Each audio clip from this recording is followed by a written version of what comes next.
आपका जो पार्टी का नाम जो निषाद है, इसकी भी एक बहुत बड़ी कहानी है। जिसका दल नहीं, उसका बल नहीं, उसकी समस्याओं का कोई हल नहीं, वो निर्बल है। ऐसे निर्बलों के लिए निर्बल इंडियन सोचे।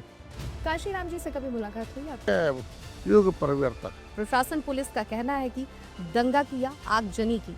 संजय निषाद क्या कह रहे हैं? कलम भी उन्हीं की, लाठी भी उन्हीं की, वही सब हैं। न दलील, न अपील, न वकील। मायावती जी को लेकर क्या सोचा? दूसरे वर्ग की महिलाएं जो पुरुष सबसे निचले पावदान पर हों, जो वो बैठ नहीं सकते हों, ऐसे समय पर वो बाहर आई थी। पैसे देकर मैं विधायक बनाऊं, ये भी आप लोगों पे इल्जाम लगा रहे हैं। कोई जो करेगा वैसा भरेगा। बसपा और सपा वाले जो लोग हैं ना, ये अगर हमारे लोगों के बीच में आएंगे तो उन्हें बांध कर डंडे से मारा जाएगा। ये लोग वोट लूटते हैं, दारू बांटते हैं। है कि संजय निषाद 27 के चुनाव में भारतीय जनता पार्टी से अलग होने वाले, जब तक भाजपा दरवाजा हमारे लिए नहीं बंद करेगी, और रंग से परहेज जो है देश छोड़कर चला जाए। ये लोग गए न देश छोड़कर। संजय निषाद ये जो बयान देते हैं, ये सिर्फ और सिर्फ सुर्खियों में बने रहने के लिए। ऑर्गेनाइजर हम, लीडर नहीं टीचर हैं। पता कि लाउड स्पीकर लगा के अजान देने की क्या जरूरत? देश संविधान से चलता है, शरीयत से नहीं है। ये बोला कि 99% ऐसे अधिकारी हैं, हम सब अच्छे हैं, 1-2% तो सर हालांकि वो हर क्षेत्र में रहते तो आस्तीन के सांप ऐसा डसते हैं कि वोटवे खराब हो जाए। हैं। पार्टी के आड़ में परिवारवाद लेकर आप चलते हैं। कि हमें संवैधानिक अधिकार दिलाना है। अधिकार कौन दिलाएगा? जो अधिकार जानेगा।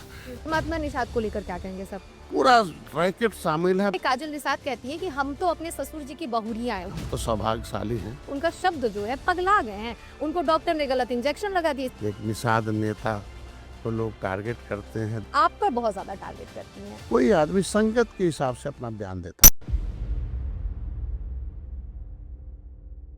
नमस्कार, आप देख रहे हैं प्राइम टीवी और मैं हूं आपके साथ अनन्या मिश्रा। एक बार फिर से हमारे खास प्रोग्राम पॉडकास्ट में आपका बहुत बहुत स्वागत है। उत्तर प्रदेश की राजनीति हमेशा पूरे देश और दुनिया में चर्चा में बनी रहती है, क्योंकि इसकी राजनीति जो है हर एक राज्य के गलियों से गुजर कर आती है। ऐसे में उत्तर प्रदेश में अगर बात कही जाए तो कुछ ऐसे नेता, कुछ ऐसे मंत्री हैं जो हमेशा वर्चस्व अपना कायम रखते हैं और उनकी चर्चा हमेशा देश और दुनिया में होती है। ऐसे में हमारे साथ एक बार फिर से खास मेहमान जुड़ गए हैं, डॉक्टर संजय निषाद, जो उत्तर प्रदेश के कैबिनेट मंत्री हैं योगी सरकार में, और इनके ऊपर भी बहुत सारे कंधों पे जिम्मेदारी। ऐसे में वो अपनी जिम्मेदारियों को किस तरह से निर्वहन कर रहे हैं और आगे क्या कुछ करना है, तमाम सवालों पे आज इनसे जवाब लूंगी और बहुत सारी बातचीत होने वाली है। सबसे पहले तो बहुत बहुत स्वागत है सर आपका हमारे इस प्राइम टीवी में। बहुत बहुत बधाई है आपके दर्शकों के, आपके चैनल की टीम को, आपके श्रोताओं को और आपको भी। शुरुआत सर सबसे पहले तो मैं वहीं से करूंगी, निषाद पार्टी। ये जो आपका जो पार्टी का नाम जो निषाद है, इसकी भी एक बहुत बड़ी कहानी है। और ये जब जो निषाद पार्टी है, इसको लेकर बहुत सारे लोगों ने सवाल भी खड़े किए, बहुत सी सारी चीज़ें। उस जर्नी के बारे में सबसे पहले तो मैं वहाँ से शुरुआत करूंगी। निषाद पार्टी का फुल फॉर्म और इसको लेकर क्या क्या चुनौतियाँ आपके सामने आई हैं? पहली बात तो देखिए, एक तो होते शिकारी और एक होते शिकार। जो शिकारी हैं वो सुख भोग रहे हैं और जो शिकार हैं वो दुख भोग रहे हैं। तो पहले राजा नीति बनाते थे, उसे राजनीति कहते थे। जो राजनीति के हिस्सेदार थे वो सुखी थे, जो राजनीति के शिकार थे दुखी थे। फिर लोकतंत्र की स्थापना हो गई यहाँ। तो राजनीति में जो दो काम है, एक गजट और बजट। राजनीति कुछ नहीं करता, कानून। पहले राजा गजट बनाते थे, जो प्रजा सुखी रहे वो राजा बने रहे, प्रजा प्रजा रहे। लेकिन बाद में ये तय हुआ कि नहीं, एक ऐसा राजाओं को हटाया जाए और देश में लोकतंत्र लाया जाए कि यहाँ जनता राजा कैसे बने। तो पता चला, फिर अंग्रेज आए, मुगल आए, फिर यहाँ के लोगों ने तय किया कि नहीं, हटाना और लोकतंत्र में एक संविधान बना। संविधान के मुताबिक एक गजट और बजट कि कानून बनाया जाए और लोगों से पैसे लिए जाए, जो नेचुरल रिसोर्सेस है वो पैसे इकट्ठे करके लोगों को दिए जाए। तो जो राजनीति में, जो राजनीति के हिस्सेदार हो गए, जो पॉलिटिकली ट्रेंड हो गए, वो पावर और पैसे के मालिक हो गए। जो पॉलिटिकली अनट्रेंड रहे वो पाँव में आज घूम रहे हैं, वो पुअरनेस उनके अंदर है।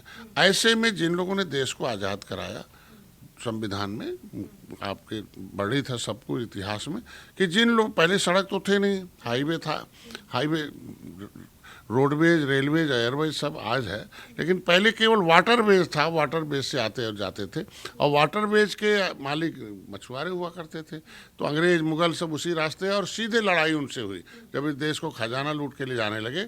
लेकिन दुर्भाग्य था, अंग्रेज़ों को भगा लिया, 750 बरस लड़े, अंग्रेज़ों को भगा लिया, 350 बरस लड़े, लेकिन दुर्भाग्य सीधी सादी जाति, और उन्होंने तो इन्हें क्रिमिनल कास्ट घोषित किया, लेकिन ये विदेशियों के लिए दुश्मन थे, अपने लोगों के लिए प्रेम दिखाते रहे, धोखा खा गए, लोग सत्ता में आ गए, जो सत्ता के हिस्सेदार हो गए, सबल हो गए, बाकी निर्बल हो गए। तो जो निर्बल इंडियन शोषित, हमारा आमदल इसका नाम रखना पड़ा कि जो राजनीति के शिकार लोग हैं वो निर्बल हैं, और इसी भारत के भारतीय जिन्होंने देश को आज़ाद कराया है, क्रिमिनल कास्ट से घोषित जातियां 578 हैं जिन्होंने देश को क्रिमिनल कास्ट घोषित किया था अंग्रेज़ों ने। जो है पार्लियामेंट, जो इंग्लैंड में पार्लियामेंट लंदन में है, ब्रिटिश पार्लियामेंट, उस पार्लियामेंट में स्टीफन नामक सांसद ने 12 अक्टूबर 1871 को उसने कहा था कि डॉक्टर का बेटा डॉक्टर, इंजीनियर का बेटा इंजीनियर होता, वकील का बेटा वकील होता, बदमाश का बेटा बदमाश, ये मछुआरे बदमाश जातियां हैं, ये अंग्रेज़ों को डुबो डुबो के मार रही हैं, ये क्रिमिनल कास्ट घोषित करो। हम कानून से उजड़े हैं, हमारा ज़मीन छीन लिया गया, रोजी रोटी छीन लिया, कहा इनकी महिलाओं के लिए पहली जेल बनी थी। जो क्रिमिनल कास्ट से घोषित जातियाँ हैं उसमें केवल मछुआरे नहीं हैं जिन्होंने इनको खाना दिया, ये घर द्वार छोड़ दिए, बट गए, निषाद हो नहीं हो, केवट, मल्लाह, बिंद, कश्यप, कांर, धीवर, एक बार बातम तुरैया, ये तमाम जातियों में बटे। जो इन्हें खाना दिया उनके ऊपर भी क्रिमिनल कास्ट घोषित कर दिया, जो संरक्षित किया उन्हें। ऐसे तमाम जातियां हैं जो पाइपलाइन में है, रोड साइड पर है, पॉलीथीन में है, गरीब हैं, मजदूर हैं, भूमिहीन हैं, ये देश को आज़ाद कराने वाली जातियां हैं। ऐसे लोगों को निर्बल कहा जाता है, और वो इंडियन है, देश को आज़ाद कराने के लिए है। तो वही हमारे लोग हैं, और उनका एक दल है, जिसका दल उसका बल, उसके समस्याओं का हल, जिसका दल नहीं उसका बल नहीं, उसके समस्याओं का कोई हल नहीं, वो निर्बल हैं। ऐसे निर्बलों के लिए जेजेपी के बारे में जानना चाहूंगी। शुरुआत में जेजेपी था, जनता जनार्दन पार्टी, क्यों हटाना पड़ा उसको, और उसके बाद ये निषाद नाम आया? देखिए, जब हम चूँकि 13 जनवरी 2013 को निषाद राज के किले पर गए, तो वहाँ सभी देश के तमाम मछुआरे आए, और वहाँ 3 दिवसीय शिक्षण प्रशिक्षण रखा। तो अब लोगों ने कहा भाई ये जनता के नाम पार्टी होनी चाहिए, और जनता जनार्दन होती है, जो कहेगी वही होता है देश में। जनता जज होती है, जनता फैसला लेती है, जनता भाग्य विधाता है, और जनता ही के हाथ में देश का पावर है। जिसे चाहे वो विधायक बनाए, जिसे चाहे पावर हटाए, जिसे चाहे वो देश को करे। तो उनके नाम की पार्टी रखी गई, जनता जनार्दन पार्टी। लेकिन दुर्भाग्य था कि पहले लोग पार्टी बनाते थे, सेना बाद में बनाते थे, और हमने क्या किया, सेना पहले बना दिया, पार्टी बाद में बनाया। तो पता था सेना बनाने की वजह से ये जो पार्टियां थी सत्ता में, वो 2014 में हाथी और पंजा हो गई जीरो, मतलब साफ हो गई उत्तर प्रदेश से, और साइकिल हाफ हो गई, और भाजपा माफ हो गई, भाजपा सत्ता में आ गई। तो ऐसी पार्टियां हम लोगों के पीछे पड़ गई कि इसकी पार्टी न बनने दो, ये तो बहुत बड़ा वो है। तो वो जा रहे लोग, जब एक बड़ा आंदोलन किया 7 जून 2015 को, उसी में आया। तो जब मैं गया, जेल में बंद था, तो पता चला चिट्ठी आई कि भाई जनार्दन शब्द जो है भगवान कृष्ण का नाम है, अब भगवान के नाम से कोई पार्टी नहीं हो सकती है। हमने कहा अच्छा हुआ कि जनार्दन लिख देते, तो कहते समाजवादी पार्टी का दूसरा नाम है। तो हमने कहा उसको बदल दो। पता ही चला कि मैं तो जेल में हूँ। जेल में कैसे जान गया चुनाव आयोग कि मैं जेल में हूँ? तो पता चला कि कुछ लोग ऐसे हैं कि जो पीछे पड़े पार्टी रजिस्टर्ड न हो। तो जब मैं छूटा, जेल से गया, तो पता चला कि विरोधियों ने बड़ा बवाल कराया, डॉक्टर संजय पार्टी नहीं लाएंगे, बेच देंगे, चुनाव चिन्ह नहीं लाएंगे, ये करेंगे। अच्छा, बाद में जब वही जब आया, तब जाके हमने निषाद जी के बारे में थोड़ा जानना चाहूंगी तब हमने उसका नाम बदल के निर्बल इंडियन शोषित हमारा नाम रखा कि इसका शार्ट नेम निषाद हो जाएगा। तो निषाद कहेंगे हमारी पार्टी है, निर्बल कहेंगे हमारी पार्टी, और रजिस्ट्रेशन भी हो जाएगा। तो दुर्भाग्य से वही 7 नाम मांगा गया था, सब में दिया, तो यही नाम रजिस्टर्ड हो गया। तो हम तो सौभाग्यशाली हैं, जिस समुदाय के लिए आंदोलन करें उन्हीं नाम पे पार्टी हो गई। ठीक है, अब थोड़ा सा पीछे जाएंगे, बहुत आगे आ गए, वहां तो मैं पहुंचूंगी, लेकिन थोड़ा बैक जाऊंगी। जमुना निषाद जी के बारे में जानना चाहूंगी। जमुना निषाद जी से कैसे जुड़े, क्या उनकी कहानी है, क्या आपसे उनका जुड़ाव है, और जेल में आप उनसे 28 महीने लगातार मिलने गए हैं? देखिए, मैं आज के दिन बताऊं कि एक जमुना निषाद, एक उनके ऊपर लौह पुरुष का लेवल लगा है जी। उस जमाने में जब कोई प्रधान चुनाव नहीं लड़ पाता था, वो सामंतवाद था, धन के अभाव में निषाद उजड़े हुए लोग थे। उस समय वो 18 साल लगातार चुनाव लड़ते रहे। समाज चंदा देता था, आते थे, लेकिन कभी हार नहीं मानते थे। एक तो अब्राहम लिंकन का भी हार नहीं माना, एक बार राष्ट्रपति बना, और दोबारा ये चुनाव हारते थे लेकिन दुगना जोश से जीते थे, लड़ते रहे। लेकिन वो दूर के रिश्तेदार भी हमारे थे।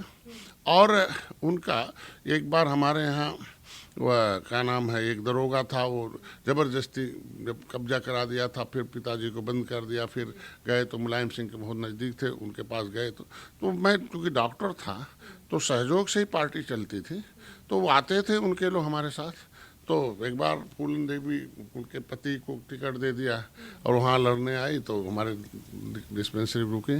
हमने कहा भाई ये निषादों के नेता हैं, अगर यहाँ आपने प्रचार किया तो आपको लग जाएगा कि आप निषाद विरोधी हो। आप तो निषादों के मसीह आप भी हो, एक तरीके से आइकान हो। आपने तो एक वीरांगना का नाम है। मैं धन्यवाद दूंगा, आज नहीं है फूलन देवी, लेकिन उनको धन्यवाद दूंगा कि उन्होंने इस प्रस्ताव को माना और कहा नहीं, हमें गलत टिकट दिया गया, यहाँ हमारे एक निषाद के खिलाफ निषाद लड़ा दिया गया। और है तो मैं जमुना निषाद जब आए, उनको बसपा में उस समय कैडर, चूँकि कैडर क्राउड जीत का कारण नहीं होता, कैडर जीत का कारण होगा। कैडर मतलब शिक्षित प्रशिक्षित दस शिक्षित। अब हमारा समाज शिक्षित था ही नहीं, रिजर्वेशन नहीं, हिसाब सब लूट गया। इनके ऊपर तो झुआ रोड को पौआ गले भी लगा दिया कि पौआ पीने वाली जाति है, ये बिकाऊ पियाऊ है, ये पायल वाली जाति, पायल बाटूट ले लो, इन्हें घायल करो। तो ये इसके वजह से हार जाते थे। भीड़ तो बहुत आती थी निषादों की, पता चला इनका नामे गायब रहता था, या भीड़ लाने वाला कोई एक आदमी था, उसको कोई रुपया दे खरीद लिया जाता था।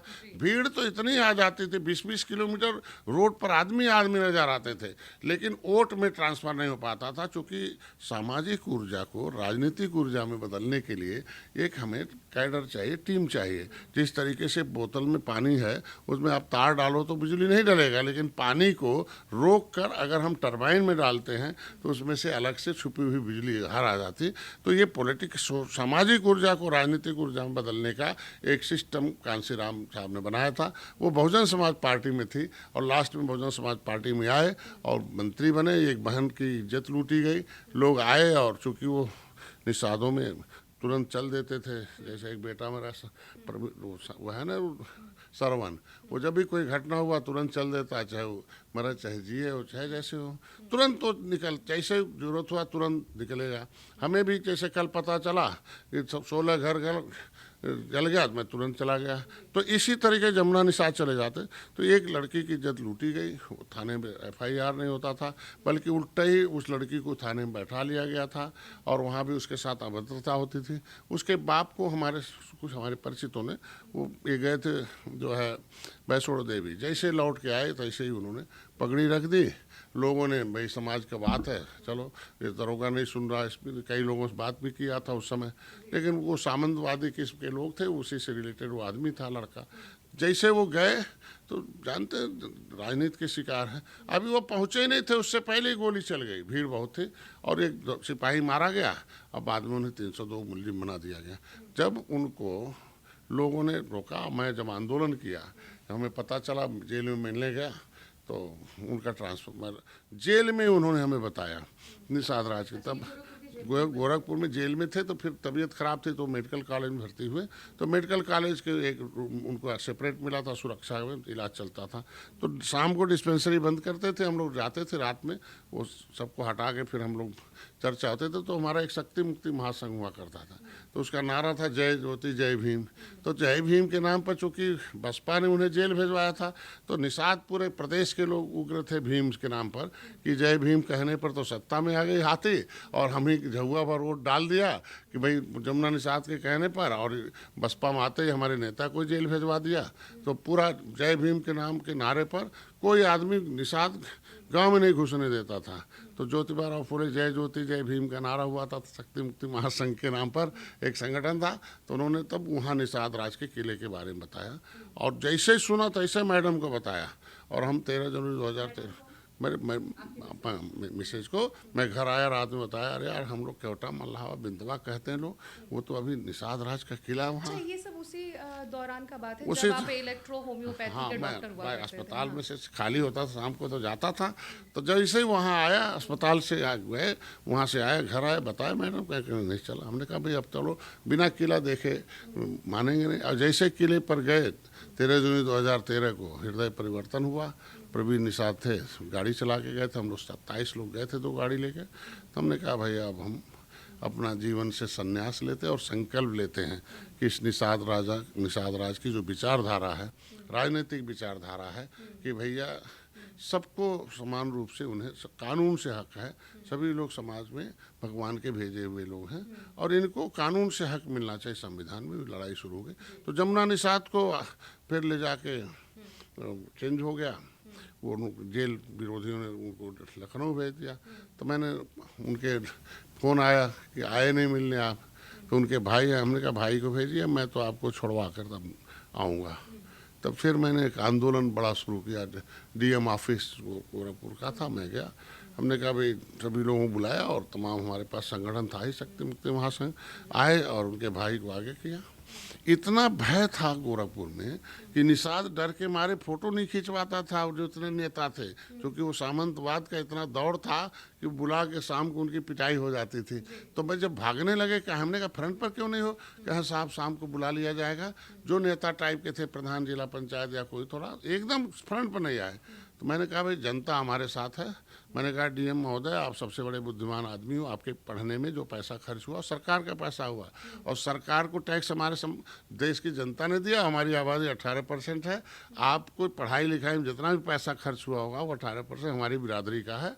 और आपकी जिम्मेदारी बनती है कि मेरा जो नेता बंद है अगर उसकी जमानत मिलनी चाहिए। मैं क्योंकि पढ़ा हूँ, जूरिस्प्रूडेंस और टॉक्सिकोलॉजी पढ़ा हूँ और मैंने मेडिको लीगल भी देखा हूँ। तो उसके मरने का, वहाँ गोली चलने का टाइम, इनके पहुँचने का टाइम, दोनों में अंतर है। और जो आधा घंटा पहले ये है और आधा घंटा बाद पहले गोली चल गई है, तो कैसे ये उसके अभियुक्त हो गए भाई। तो इस तरीके से अगर जमानत इनकी नहीं कराए तो अगली बार आए हथौड़ा बल लेके बिल्डिंग तोड़ दिया जाएगा और इसके अंदर आप रह नहीं पाओगे। क्योंकि आपकी जिम्मेदारी बनती है, बुद्धिमान आप हो। पैसे से बुद्धिमान आपको इसीलिए बनाया गया कि कमज़ोर समुदाय की आप मदद करिए और टाइम से जाइए और इसके लिए ठीक से प्रशासनिक रूप से कागज़ जमा करिए। इनकी जमानत होनी चाहिए। और हमको लगता है 15 दिन बाद सुप्रीम कोर्ट से उनकी जमानत मिल गई, लेकिन 28 दिन बाद धोखे से उनका हो गया। एक जगह खाना खाए और गए और उनको मार दिया गया। इसीलिए कहीं ना कहीं परिवारवाद का भी ब्लेम लगता है आप पे। खैर उस पर मैं बाद में आऊंगी, लेकिन उससे पहले थोड़ा मैं जाऊंगी। जब आप प्रयागराज गए, निषाद जो किला है, हालांकि आप हमेशा वहाँ पे जाते आते रहते हैं, ऐसे में जब वहाँ पे आप पहली बार जब गए, जमुना निषाद जी से मिले, फिर आपको जानकारी हुई, आप मैडम को बताए, अपने मिसेस को, फिर परिवार के साथ गए, वहाँ से जब लौटे तो आपने कई किताबें भी लिखी। पहले तो उन किताबों के बारे में जानूंगी मैं, उसके बाद से थोड़ा सा मैं आगे आऊँगी। देखिए, पहली किताब मैंने लिखा निषाद वंश का इतिहास, पहली किताब मैंने लिखा। क्योंकि पहले भी लिखने पढ़ने में हम आगे थे, जब इलेक्ट्रोपैथ डॉक्टर थे तब भी मैं किताबें लिखा था। इलेक्ट्रोपैथी की प्रैक्टिस ऑफ मेडिसिन लिखा, इलेक्ट्रोपैथी फार्मेसी लिखा है। उनके कॉन्सेप्ट था, अवधारणा, इलेक्ट्रोपैथी अलग कैसे है होम्योपैथी आयुर्वेदिक यूनानी से। मैंने उसमें भी मैंने post graduate diploma in electropathy Sweden से किया। तो इस तरीके से मैंने 14 देशों का 4 बार अंतर्राष्ट्रीय कॉन्फ्रेंस करा रखा था। तो पहला किताब मैंने निषाद वंश लिखा और माननीय माझी जी थे मंत्री, तब उनसे उद्घाटन कराया। और उसमें लिखा कि किस तरीके से आर्यों को आगमन हुआ और आर्यों को गंगा का ज्ञान, धर्म का ज्ञान। ये किताब मिली वैदिक ब्राह्मणी धर्म, अयोध्या के उस साकेत विश्वविद्यालय में पढ़ाया जाता किताब है वैदिक ब्राह्मणी धर्म। उसके पेज नंबर लिखा हुआ है कि नेग्रिटो के पश्चात भारत में जिस संस्कृत का आगमन हुआ उसे निषाद संस्कृत के नाम से जाना जाता। और सबकी आर्यों को गंगा धर्म का ज्ञान, गंगा का ज्ञान निषादों ने किया। हम तो प्रेरित हो गए अपना इतिहास देकर, अब प्रेरणा से जागृत, प्रेरणा इतिहास से प्रेरणा मिलती, हम तो प्रेरित हो गए। अब आगे मैं अब अपने सबको समझाऊंगा, आगे बढ़ाऊंगा। और जागृति हो गई, दुश्मन कौन है? ये किला तोड़ने वाले भाई थोड़ा हो नहीं सकते हैं। जो मेरे झंडे का स्वागत करेगा भाई, जो विरोध करेगा कसाई। तो ये हो गया कि इतिहास से प्रेरणा, प्रेरणा से जागृति और जागृति से सोच, सोच बदला। मैंने बताया भाई कांशी राम साहब ने सोच बदला दलितों का। नहीं, उनके खोपड़ी में था झोपड़ी कि हम झोपड़ी में सोएंगे तो अगला जन्म स्वर्ग मिल जाएगा। उनके खोपड़ी में था कि हम साफ करेंगे पाखाना तो अगले जन्म मिलेगा खजाना। उनके खोपड़ी में डाल दिया तो इस युग में छू देंगे खजाना तो अगले जन्म सीधे नरक जाना। तो वो इसीलिए वो सुबह शाम साफ करता था पाखान। उसके खोपड़ी में डाल दिया था कि खाएंगे गोबर का दाना तो अगले जन्म मिलेगा खजाना। खोपड़ी में कांशी राम ने कहा ये राजनीतिक है, ये देखो संविधान में लिखा है कि 23% तुम्हारा है खजाना, और नहीं जो साफ करवाएगा तुमसे पाखाना सीधे चलाएगा जेल खाना। तो जब ये बात को लोगों को बताया कि भाई देखो निषाद राज के खून में निषाद राज किले पर खजाना था हैं, और तुम पूड़ी खाना, दारू खाना, मुर्गा खाना, ये क्या सोच लेके घूम रहे हो, तुम नीच जाति केवटा मल्लावा हो, तो निषाद राज के वंशज हो, इसलिए राजा की सोच रखो, राजनीति में आओ। राजा का मतलब राजा बनाने की नीति है। तो निषाद राज राजा थे, तो ये लोकतंत्र में संविधान तुम्हें राजा बनाने के लिए आया है। तुम्हारा भी 23% रिजर्वेशन है, क्योंकि तुमने इस देश के लिए लड़ा, अंग्रेजों से, मुगलों से देश को आज़ाद कराया है। आज़ाद होने के नाते उजड़े हुए हो, और उजड़े लोगों को संविधान में जगह है। तो मैंने उसमें लिखा किताब में कि भाई आपको बलिदान दिए हो, आपने खून बहाए हो, देश को आज़ाद कराए हो, वह आपको अवसर दिया गया है, भीख नहीं आरक्षण, ये आपके पुरखों के बलिदान का फल है। कुल मिला जुला के जो आपने किताबें लिखी निषाद समुदाय में, ये संदेश फिर मैंने पहुंचाने निषाद के लिए कि वंश हम लोग क्या हैं और फिर क्या निषाद जीवन वंश, जी रहे हैं। निषादों का इतिहास, भारत का असली मालिक कौन लिखा, फिर मैंने लिखा जो वीर क्लब पर लिखा। तो ऐसे बहुत किताबें। कांशीराम जी से कभी मुलाकात हुई आपकी? अरे स्टूडेंट लाइफ में उनको तो महापुरुष कहते उनके हैं। बारे में थोड़ा मैं जानना चाहती हूँ, कैसे देखिए मुलाकात हुई? एक युग परिवर्तक कहा जा सकता है। ये जुगों जुगों में कुछ लोग आते हैं सोई हुई कौम को जगाने में, और हिम्मती बहुत थे। इतने बड़े अफसर, इतने बड़े जानकार होकर अपनी ज़िंदगी को त्याग दें, और अपने उस वैभवशाली जो प्रोफेशनल थे, ये मतलब क्लास 2 अफसर थे, वो छोड़ गए और लोगों को एक टीम बनाए और लोगों को सही निचले पावधान के लोगों से दोस्ती करें। बड़े लोग नीचे वाले को क्या, ये अब तक तो ये था ना कि जो गरीब कमाएगा बड़ा वाला खाएगा, जो गरीब धोती वाला कमाएगा टोपी वाला खाएगा। लेकिन कांशीराम ने कहा कि नहीं, ऐसा नहीं है। ये देखो सदियों सदियों से सताए गए लोग हो, संविधान तुम्हारी समस्याओं का समाधान है। और उन्होंने सोच बदलने का, उन्होंने एक विचारधारा दिया कि अम्बेडकरवादी संवैधानिक विचारधारा। अम्बेडकरवादी मतलब अम्बेडकर की क्या ये लिखा हुआ है कि भाई मजबूत घोड़ा कमज़ोर घोड़ा एक जगह बांधा जाएगा तो एक रहेगा, मजबूत वाला सब खा जाएगा, कमज़ोर वाले को अवसर दिया जाए। और उसमें लिखा कि ये अवसर जो है उसका जन्मसिद्ध अधिकार है, ये उसके पुरखों ने इस देश को आज़ाद कराया है कि सोशली, एजुकेशनली, इकोनॉमिकली बैकवर्डनेस हो और due to the custom of historical untouchability इसके अंदर हो। ऐसी 66 समूह बनाया गया कि उन्होंने कहा भाई देखो आपके दिमाग में, खोपड़ी में जो डाल दिया गया है कि एक पंडित जवाहरलाल नेहरू जी का एक कमेंट था, मतलब एक स्पीच था 31 दिसंबर 1949 का, कि उनको सबको बताए कि देखो भाई पंडित जवाहरलाल नेहरू ने इस बात को कहा कि भाई आज के दिन में हम लोग देश में है कि we are pure caste the chosen by God, हम बड़े लोग भगवान के भेजे हुए लोग हैं, और other caste the return by God, दूसरी जातियां भगवान से वापस किया मार कर कि तुमने पिछला जन्म बहुत ख़राब किए हो। ये कॉन्सेप्ट के नाते वो नीचे, हम ऊपर हैं। इस कॉन्सेप्ट के नाते हम लोग सुख हैं, वो दुखी है। वो दुख भोगने में अपना दुख, उसके दिमाग में इस युग में दुख भोगेंगे तो अगले जन्म में सुख मिलेगा। लेकिन ऐसा नहीं है। After the 1 month 26 days implementation of the Constitution of India, but change the concept. You are an upper caste not chosen by God, it's chosen by public. ये कॉन्सेप्ट संविधान का है कि अब पब्लिक चुनेगी तब बड़े रह जाओगे, और पब्लिक जब चुनेगी तो बड़े रहोगे, नहीं चुनेगी तो नहीं बड़े रहोगे। लेकिन बट उसमें एक पन्ना है, रिजर्वेशन का अधिनियम है।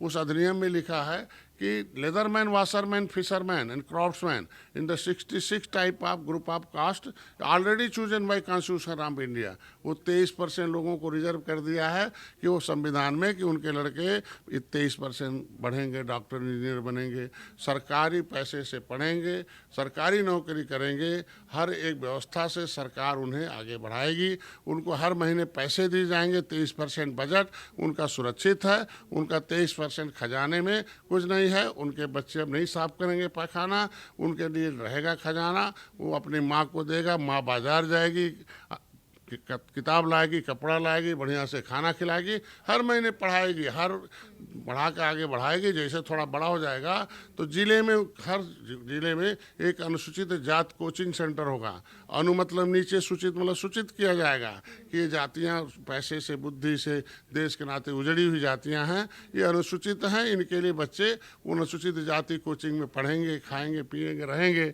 अधिकारी कर्मचारी बढ़ेंगे, आगे पढ़ेंगे और वो पढ़कर एसपी, डीएम, आईजी, डीआईजी बनेंगे। और हर क्षेत्र में 23% आपके पास अनुसूचित जाति का प्रधान होगा, बीडीसी होगा, जिला पंचायत होगा, मतलब जो जनप्रतिनिधि होगा। खजाना तो रहेगा, अब पद भी रहेगा। और उसमें लिख दिया कि इनके बेटा और बेटी को कोई रे बोलेगा वो सीधे जाएगा जेल, नहीं होगा बेल।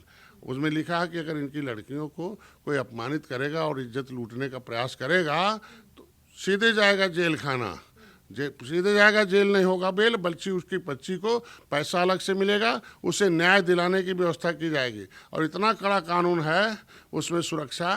कांसी राम ने कहा कि तुम क्यों डरते हो सबसे, क्यों मरते हो, क्यों गोबर का दाना खाते हो, खोपड़ी में से सोच बदल दो और तुरंत देखो तुम्हें लिए खजाना लिखा हुआ, जाओ बच्चों को भेजो स्कूल, पढ़ेगा, लिखेगा, आगे बढ़ेगा। और उन्होंने कहा कि भाई देखो, इसमें सीधे लिखा हुआ है कि अगर अधिकारी कर्मचारी भी उस अपराधी को बचाएगा तो वो अधिकारी भी अनुसूचित जात आयोग सीधे भेजेगा जेल, उसका भी नहीं होगा बेल। इसीलिए अधिकारी सम्मान देते हैं। तो उन्होंने कहा भाई सम्मान सबसे बड़ी चीज़ होती है। किसी भी आदमी से मान, सम्मान, स्वाभिमान माइनस कर दो, जानवर हो जाएगा। इसीलिए तुम्हें सम्मान चाहिए तो संविधान, तुम्हें सुरक्षा चाहिए तो संविधान, समृद्धि चाहिए संविधान, तीनों चीज़ वहाँ है। उन्होंने कुछ नहीं कहा, संविधान को मोतियाबिंद का ऑपरेशन कर दिया और दिखा दिया कि भाई देखो ये चाबी है और संविधान एक तिजोरी है, एक चाबी हम लेके आए हैं चुनाव आयोग से, एक चाबी गांव में है। बट उसमें उन्होंने बताया कि political power is strong than the God power, राजनीतिक शक्ति ईश्वर की शक्ति से थोड़ा कम नहीं है, अधिक है।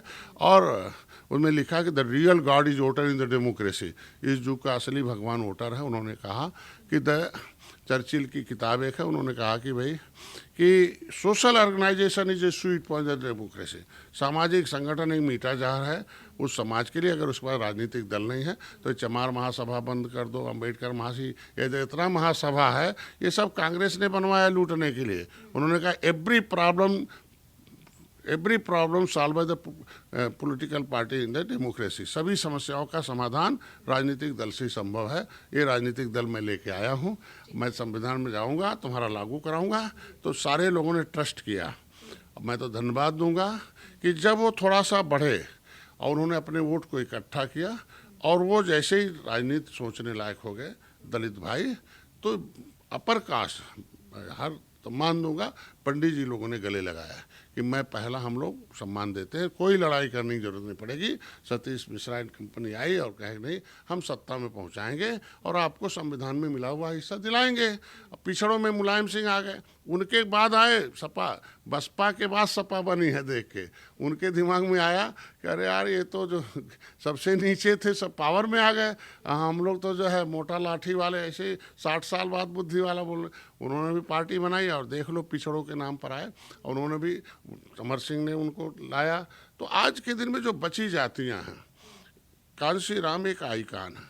कांसी राम एक उदाहरण है कि 7 साल उन्होंने एक सिस्टम से लोगों को जगाया, उन्हें बताया, सत्ता में आया। उसी तर्ज पर हमने एक जब देख लिया कि उनके मिशन को कुछ लोग हैं जो किसी कारण बस अब नहीं कहना चाहिए, लेकिन वो मिशन ब्रेक हो गया। जो उम्मीद थी कि जिसका जितनी संख्या भारी उसकी उतनी हिस्सेदारी, लेकिन कुछ लेदरमैन ही, उसमें भी एक नौ उच्च वर्ग हो गया। भाई था कि ऊपर वाले भाई संविधान सभा में आया चुनाव, बड़े जातियों के लोगों ने सहृदय कहा कि नहीं ऐसा होना चाहिए कि भाई ठीक है 23% आरक्षित कर दिया जाए, ये कमज़ोर वर्ग को हिस्सा मिलना चाहिए और बड़े लोगों को रोक दिया जाए, वो उसमें रहेंगे। तब उन्होंने उसको लिखा था ना, पाइपलाइन में, पॉलीथीन में, जो रोड साइड में, झोपड़ी में, झुग्गी में कुछ नहीं जिसके पास है, उसके बेटे के लिए शिक्षा, उसके बेटे के लिए नौकरी होना चाहिए। न कि जो बड़ा हो गया है तो पता चला उसमें 2 वर्ग हो गए, जो मिल गया वो बड़े हो गए, बाकी छोटे का हिस्सा खा रहे। मैं तो सुप्रीम कोर्ट को धन्यवाद दूंगा। तो ये कांसी राम ने सोई हुई कौम को जगाया, एक रास्ता बताया कि आप राजनीतिक शक्ति से ही आप अपने राजनीति में रहोगे तो सम्मान मिलेगा, राजनीति में रहोगे तो सुरक्षा मिलेगा, और राजनीति में रहोगे समृद्धशाली हो जाओगे। राजनीति ही आपका सब कुछ है। आप बेईमान के साथ रहोगे बर्बाद हो जाओगे, अब संविधान के साथ रहोगे तो आबाद हो जाओगे। अब बेईमान के साथ रहोगे तो अब कहाँ जाओगे? संविधान के साथ रहोगे। अपमान लेना हो तो बेईमान के साथ जाओ और अपमान। उन्होंने एक बात कहा कि जब तक उठाओगे इन बेईमानों का झंडा तब तक पीठ पर खाते रहोगे डंडा, अब बनते रहोगे अंधा, और तब तक तुम्हारे हिस्से का लूट का चलता रहेगा धंधा, और सर पर उठाते रहोगे टोकरी गंदा।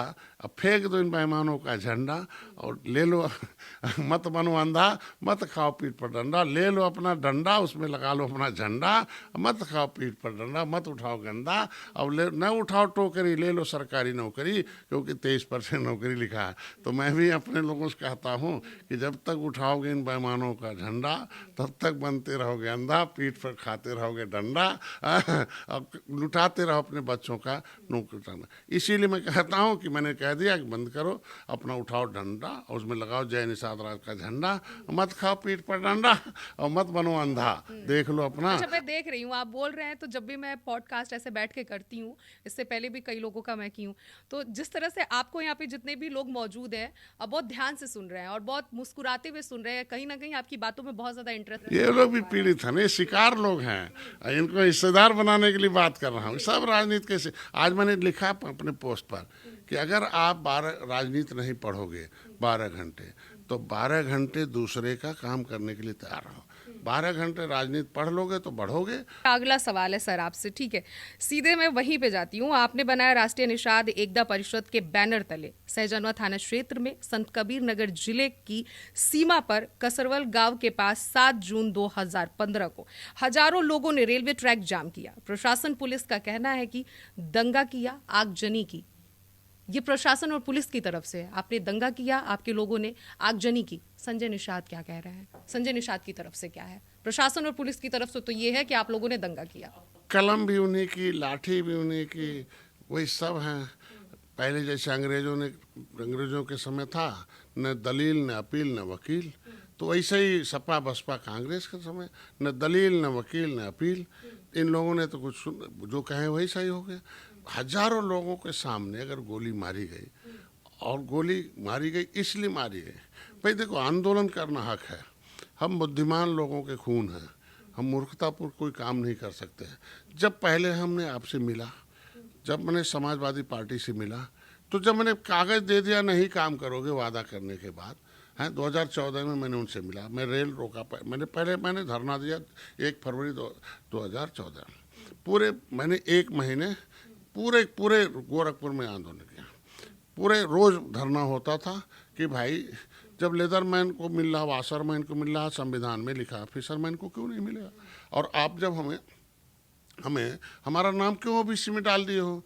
जब लिखा no any high power the state government and high court in the matter of SC/ST, जब संविधान में लिखा हुआ है कि राज्य सरकार को कोई पावर ही नहीं है, तो संविधान में अधिनियम में हम अनुसूचित में हैं, तो दिल्ली के संविधान में, तो उत्तर प्रदेश में दूसरा अधिनियम क्यों बना दिया भाई? उत्तर प्रदेश लोक सेवा अनुसूचित जाति पिछड़े वर्ग आरक्षण अधिनियम 1994, उसमें लिखा है कि निषाद का बेटा नौकरी पाएगा, बनेगा हीरो, उसकी बेटी सुरक्षित है, इज्जत सुरक्षित है। और इसमें लिख दिया कि निषाद का बेटा पैसा रहेगा तो पढ़ेगा तो नहीं सड़ेगा। अब लिख दिया केवट मल्ला कश्यप कहार धीवर रखवार बार्थन तो रहा है पिछड़ी, मछुआरे हैं पिछड़ी, वे खाएंगे खिचड़ी, इनसे कुछ नहीं उखड़ी। तो ये गलत हो गया ना, ये तो गलत हो गया ना। जब हम तो राष्ट्रपति बड़ा होता है कि राज्य सरकार बड़ी होती है? राष्ट्रपति हमें संविधान से सुरक्षा दे रखा है। आप लोग बेईमान हो, बेईमान लोगों को कोई जगह नहीं है, या तो हमारा बदलो। मैंने लिखा जब डीएम को, डीएम ने इंक्वायरी किया, सही पाया कि नहीं गलत है, इनको मझवार का सर्टिफिकेट केवट मल्ला का मिलना चाहिए। जिस तरीके से हमें बल मिल गया, माननीय मुलायम सिंह का उस समय 2014 में चुनाव था और ये वहाँ हेलीकॉप्टर उतरना था, मैंने कहा नहीं उतरने देंगे भाई, सेना है तो सेना जिसको लेना आए हमारे पास। तो मैं तो डॉक्टर होकर अगर इनके लिए आया हूँ, जिसके लिए लड़ रहा हूँ, तो माननीय मुलायम सिंह ने बुलाया, कहा नहीं हमारा साथ दे दो, मैं इसको करूँगा, ये गलत है। और मैं तो एससी में किया था, लेकिन हमने कहा गलत किए थे ना, संवैधानिक रूप से केवट मल्ला मझवार है, मझवार का देते, आप केवट मल्ला लिख दिए जो आपको पावर नहीं था, आप गलत है ना। जब कंप्यूटर कहता नहीं वाटर टाइप करोगे पानी मिलेगा, तो आप कहते नहीं जल टाइप कर दो, कैसे जल जल टाइप करने पर निकलेगा भाई, ये तो गलत है ना, आप गलत, संविधान इजाज़त नहीं देता है, no any have power change the काम, कुछ भी नहीं कर सकते। तो उन्होंने वादा किया, मैं उनके मंच से शेयर किया 2014 में, लेकिन भले हार गए, लेकिन राज्य सरकार में तो उनकी केंद्र में हार गए 2014, लेकिन राज्य में तो सरकार थी ना, करना चाहिए ना। उसके बाद भूल गए भाई, कई बार कहे नहीं सुने, छोड़ दिया, लोग अपना काम लिए निकल गए। तो भाई आंदोलन तो करना पड़ेगा, रेल रोकना, रेल पर आवाज़ केंद्र सरकार का है, उन्होंने कहा केंद्र करेगा, तो हमने भाई केंद्र सरकार के तो ज़मीन रेल है, तो रेल पर खड़े होंगे तो केंद्र सरकार का कोई अधिकारी आएगा, राज्य सरकार कहता केंद्र पे, हम छोड़ दिया रोड, रेल पर आए। हमारे लोगों ने कहा नहीं, रेल के किनारे आंदोलन करिए, आंदोलन हो रहा, हवा चल रहा है। निषाद राज की पूजा 2014 में मोदी ने कहा था कि प्रयागराज की धरती निषाद राज की धरती है, और ये प्रयागराज निषादों की धरती है। जय निषाद राज का 9 बार नारा लगाए। योगी हमारी आवाज़ उठाते थे दिल्ली में कि नहीं, केवट मल्ला जो है अनुसूचित जात के हकदार है, जारी होना चाहिए। बिल्ला में एसपी को फंस गया वो झंडा, अब बहुत नागवार लगा एसपी महोदय को, और श्यामलाल यादव एंड कंपनी, उनके सारे भाई आज के दिन में अपनी संख्या से 100 गुना लेदरमैन भर्ती हैं, अपनी संख्या से 100 गुना मिल्कमैन भर्ती हैं। थाने में तो सब वही रहते हैं ना, देखा आप देखते बसपा के समय सब वो, उनके समय सब वही थे। और जैसे उन्होंने डंडे को जूते से रखा और वो निकाल के एक डंडा मार दिया, तब तक महिलाएं पूजनी है ना, धार्मिक है ना। अब धर्म का झंडा ध्वजा है ना निषाद राज का, उसको जूते से दबाएंगे श्यामलाल यादव तो क्या छोड़ दिए जाएंगे क्या? अब उन्होंने गलती, हमारे यहाँ थे उससे 100 मीटर दूर गोली, हम लोग तो अपना आंदोलन, ये शांतिपूर्वक आंदोलन चल रहा था, श्यामलाल यादव कंपनियों ने इसको अशांति की, गोली मार दिया, धड़ धड़ धड़ धड़ गोली चल गई। अरे आंसू गैस तो छोड़ देते हैं, लाठी तो मार देते हैं, इसके मतलब आप गोली ऐसे असली गोली मार दिया। हाँ, रबड़ का गोली मारता, चोट वोट लगता, भाग जाते हैं, आंसू गैस छोड़ देते हैं, लेकिन असली गोली मार दिया, उसके हाथ उड़ गई, ऐसे ऐसे डालते हुए अखिलेश निषाद दौड़ा हुआ, उसको पॉलीथीन में लपेट के घिराते हुए लेके गए, 60 गाड़ियाँ फूंक दी। हमारे पे वीडियो है भाई, हम अस्पतालों में खोजने लगे, कहीं ले चले खून दे भर्ती करें, लेकिन कहीं नहीं ले गए, सीधे मर्चरी हाउस ले चले गए। ये क्रूरता का हद था। मैंने 156(3) दाखिल कर दिया, आर्डर हो गया कि डॉक्टर संजय कौन है, फला है, वही डॉक्टर संजय है, निषाद राज, इसको जिंदा चाहे मुर्दा ले आओ। बताओ, डॉक्टर हो के हमें अपराधी घोषित हो गए। 300 जेल में 37 लोग पकड़े गए, उसमें 2 ही आंदोलन में आए थे, बाकी बस से कोई लखनऊ से देवरिया जा रहा था, बस से कोई जो है गोरखपुर जा रहा था, बस रोक रोक चेक हो गया, क्या आई कार्ड मिल गया, वो आधार कार्ड निषाद है, वो पकड़ो साले बंद करो। निषाद होने के नाते पिटाई हो गई। उस संत कबीर नगर में उन चूल चौका तोड़ दिया, महिलाओं को इतना मार दिया, बच्चों को कान में खून भागे, ये क्रूरता का हद था। तब शाम को एसपी महोदय गए, जब 37 लोगों के बीच में थाने साजनवा जिसका नाम ले रहे हैं, पूछे इसमें कौन ज़्यादा पढ़ा लिखा है, तो उन्होंने निषाद हो, इतना हिम्मत है तो जैसा बताते हैं वर्णन। मैं जेल में जब गया था तो किसी निषाद के शरीर पर सफ़ेद नहीं था, सब काले थे, इतनी पिटाई हुई थी। और ऐसे हमारे लोग थे, 37 की जमानत में करा दिया था, 10 लोगों ने जमानत नहीं लिया कि गुरुजी की सुरक्षा होनी चाहिए, क्योंकि यहाँ भी सपा और लोग भरते हैं जेल में भी। हाँ, बताएंगे। तो वहाँ एसपी ने कहा कौन ज़्यादा पढ़ा लिखा आदमी इसमें, तो उस बेचारे सोचे कि ज़्यादा पढ़े रहेंगे छोड़ देंगे, दया कर देंगे। एक ने कह दे एमएससी हैं, मुसाफिर वहाँ का सिद्धार्थनगर का, और एक ने कह दिया हमारा महेंद्र जो संत कबीर नगर का, मैं ग्रेजुएट हूँ। कहा यार ये तो सारे पढ़े लिखे, निषाद में भी पढ़े हैं, इनको कट्टा फर्जी कट्टा दिखा के बंदे कर दिया। कट्टे से कट्टे की, भाई कट्टे से कौन मरेगा ना, और जब पोस्टमार्टम रिपोर्ट तो आएगा ना किसकी गोली लगी हो, तो आजकल फोरेंसिक जांच है। मैंने 156(3) दाखिल कर दिया, कोर्ट ने ऑर्डर कर दिया कि पुलिस की गोली से मरा है, सब वारंट कर दो। ये बताओ ये क्या है? मैं जेल में गया, हमें तन्हाई में रखा गया, तन्हाई में रखा जाता जो दुर्दांत अपराधी हो, उसको अकेले उसी में लैट्रिन था, उसी में गगरी था, वही सोता था। बताइए इतना अपराधी। और मैं दिल का रोगी था, इंसुलिन 3 टाइम लगता था। हाँ, अच्छा ठीक है, इस पूरी घटना में आप बार बार एसपी का जिक्र कर रहे हैं, एक सवाल एसपी से जुड़ा हुआ है मेरे पास है, ठीक है। ये बताइए मंत्री जी कि एसपी अगर रास्ते से गुजर रहे हैं, ठीक है, वो सवाल मैं यहाँ पे लिख के भी रखी हूँ कि संत कबीर नगर के एसपी थे, रास्ते से गुजर रहे थे और आपके कार्यकर्ताओं के द्वारा डंडा उनके बिल्ले में फंस गया, ठीक, ये डंडा बिल्ले में झंडा झंडा वही झंडे का जो डंडा है वो बिल्ले में नहीं, फंस गया, झंडा फंसा, डंडा नहीं फंसा। ठीक है, अभी झंडा फंस गया, ठीक। किस तरह से झंडा फंस गया? अगर रास्ते हवा से चल कोई रहा जा है ना, रहा हवा है, चल रहा है तो वो खड़ा है, जा रहे हैं तो हवा से तो हवा से उड़ के झंडा बिल्ले में जाके फंस वो हमने पेपर में छपा हुआ है। हाँ, कि ये उग्रता कहलाएगा या फिर जो आप कह रहे हैं हम मैं उसको कहता मारे हूँ तो पीटेंगे तो उग्र, किसने उग्रता की? अगर आप झंडा फंस गया तो निकाल के कर देते, किनारे चले जाओ। आप डंडे से पीटने लगेंगे तो उग्रता किसकी तरफ से है? उग्रता तो पुलिस की तरफ से है ना।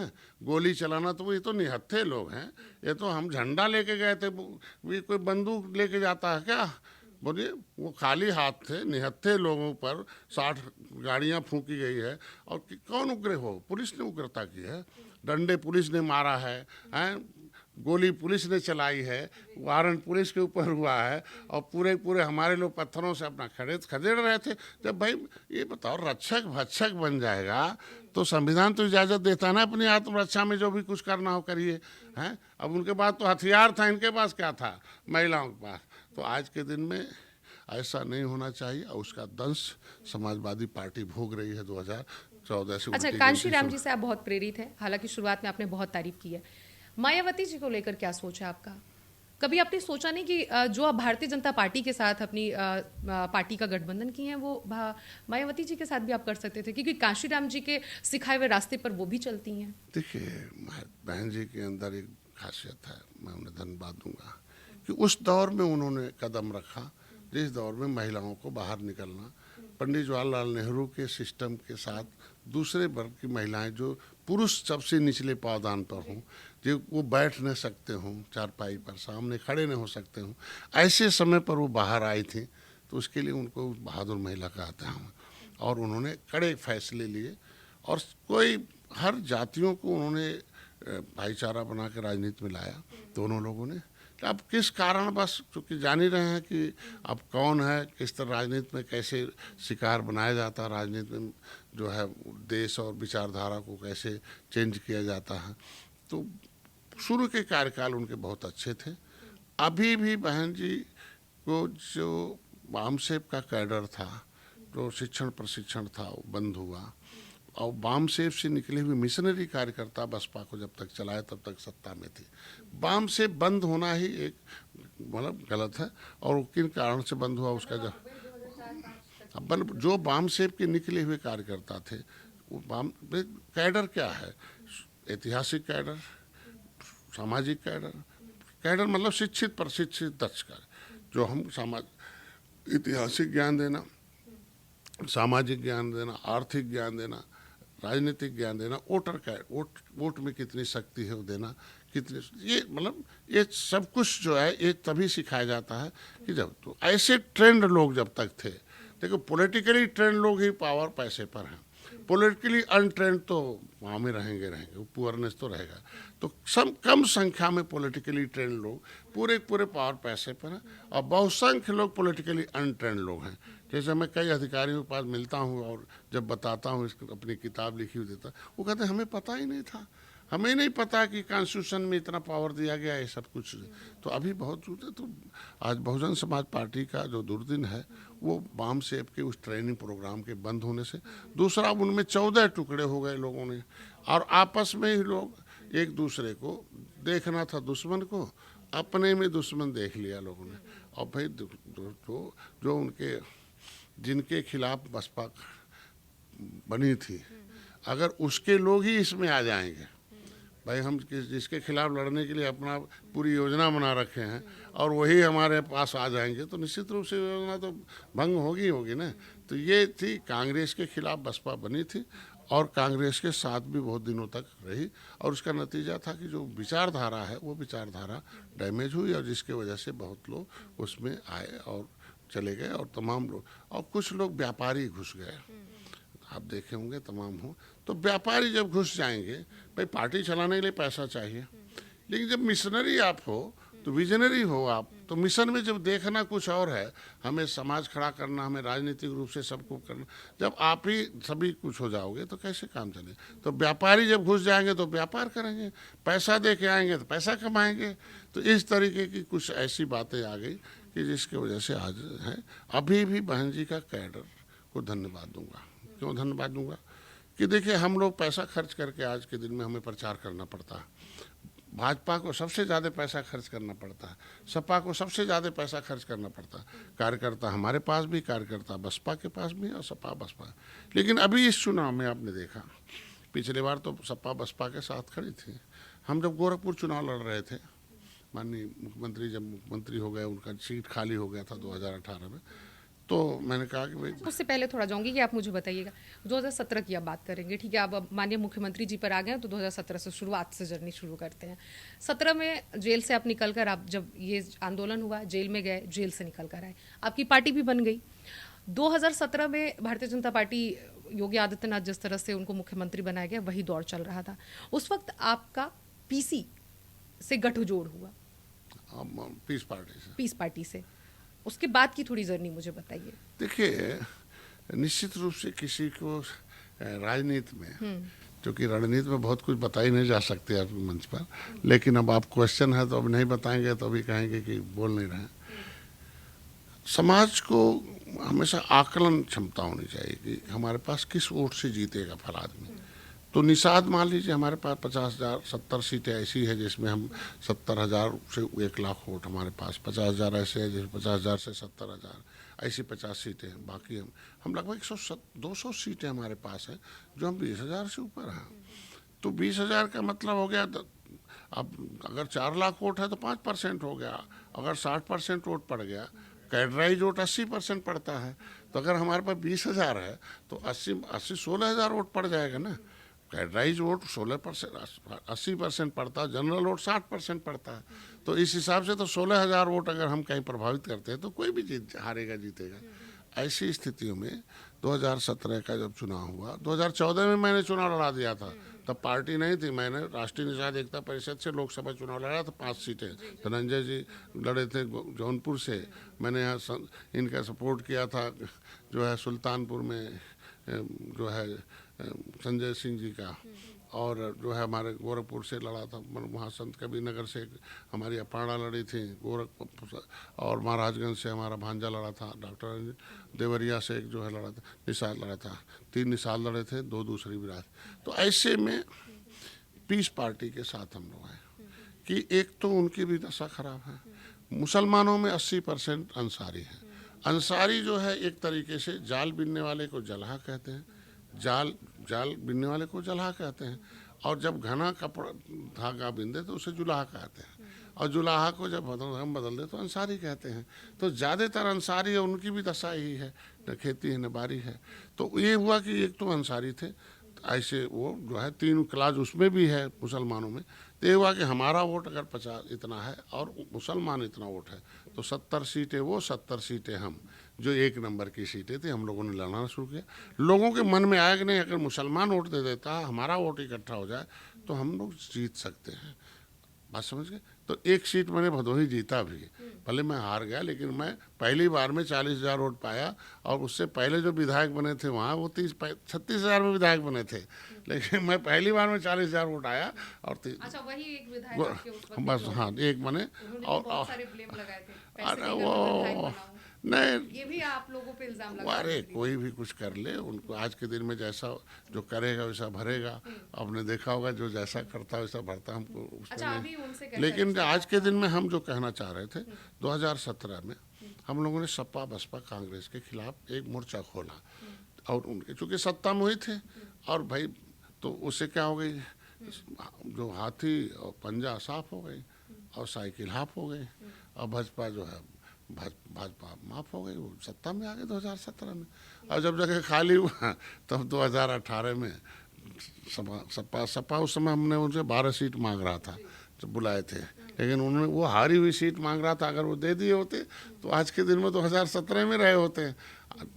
12 सीटें मांगी थी मैंने उनसे कि भाई जो हारी हुई सीटें उसे 12 में दे दीजिए और हम लोग सत्ता में। इससे पता चल रहा है कि भाई निषाद जो है उनका हक चाहिए और आरक्षण से मुद्दे पर आपका भले आपके जो है आंदोलन हुआ, भले आपका राजनीति में आपने विरोध निषादों के ऊपर गोली चलाई, कुछ भी है, लेकिन हम राजनीतिक में सत्ता में पहुंचाने के लिए इनकी भागीदारी लाना। 2018 में आए सपा के साथ और हम लोगों ने उसको किया। और हम लोगों ने देखा हुआ कि बसपा का जो था, तुमने कहा भाई बसपा का वोट चाहिए, नहीं तो वहाँ रणनीति बनाया मैंने। 15 दिन पहले 12 दिन पहले यहाँ से सूचना गई, दलित बस्तियों में जाते थे तो वो यही कहते थे बाबू यहाँ समय मत बर्बाद करो, हमारे यहाँ संदेश आ गया है। मतलब वो इतना कैडराइज हो थे पॉलिटिकली, यहाँ समय मत बर्बाद करिए। कोई पैसा नहीं, एक पैसा कोई नहीं, बल्कि उन लोगों ने अपने पैसे से 70 मंच लगाया 12 दिन में, और 70 मंचों पर हम गए 12 दिन में।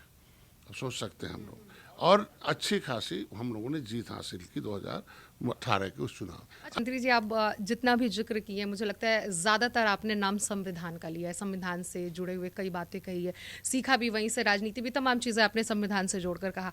यहाँ पर मैं एक सवाल आपसे ये करना चाहूँगी, हालांकि कई ऐसे बयान आपके हैं जो विवादों में पड़े हैं, हालांकि मैं धीरे धीरे करके उस पर बाद में आऊँगी, लेकिन सबसे पहले संविधान से जुड़ा हुआ सवाल ये करूँगी कि एक वक्त आपने बयान दिया था कि ये बसपा और सपा वाले जो लोग हैं ना, ये अगर हमारे लोगों के बीच में आएंगे तो उन्हें बांध कर डंडे से मारा जाएगा।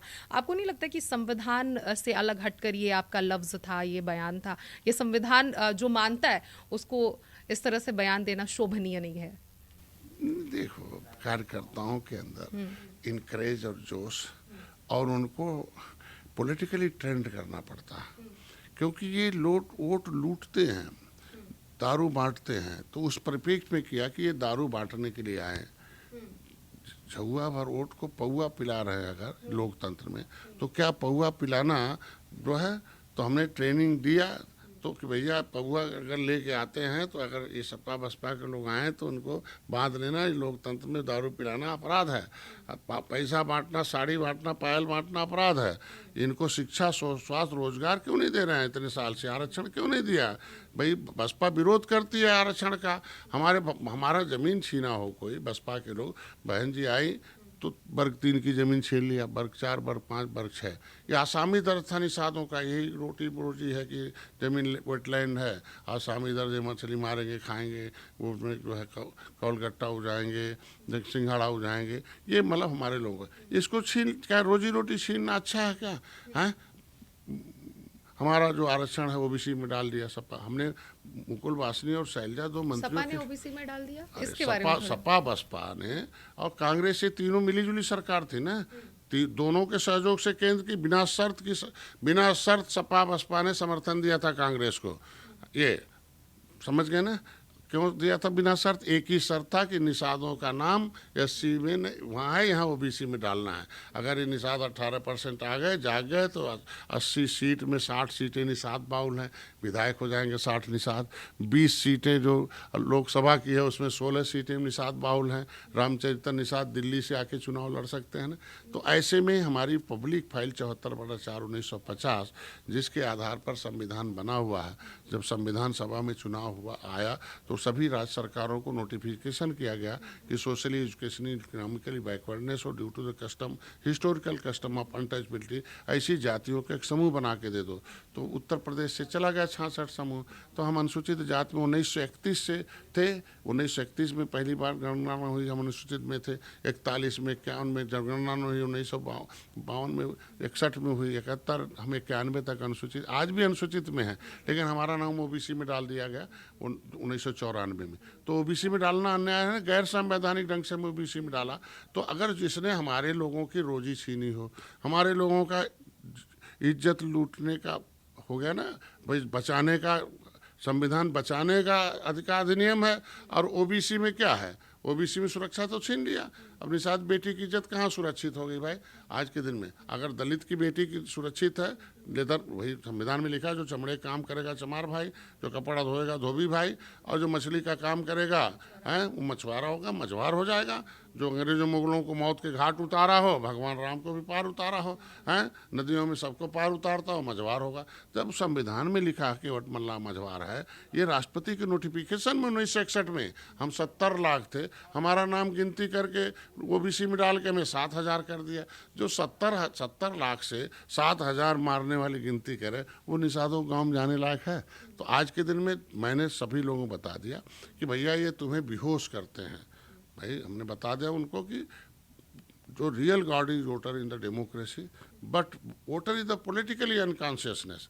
ये जो वोटर है ये बेहोश है। अब अभी तो शिक्षा, स्वास्थ्य, रोजगार से बेहोश है, और जब 15 दिन रह जाता है तो पौवा पिला के बेहोश कर देते हैं। वोट अब बेहोश आदमी की चाहे इज्जत लूटो, चाहे धन लूटो, सब लूटो। तो ये इस तरह के करने वाले सपा बसपा के लोग अगर गांव में आए तो उनको भाई दवाई तो होनी चाहिए ना। ऐसे लोगों की कोई दवाई होनी चाहिए ना जो लोकतंत्र में वोट लूटने के लिए थोड़ी दारू पिलाने के लिए है। हम कह रहे हैं कि हिस्सा जो नहीं देगा वो बेईमान है ना।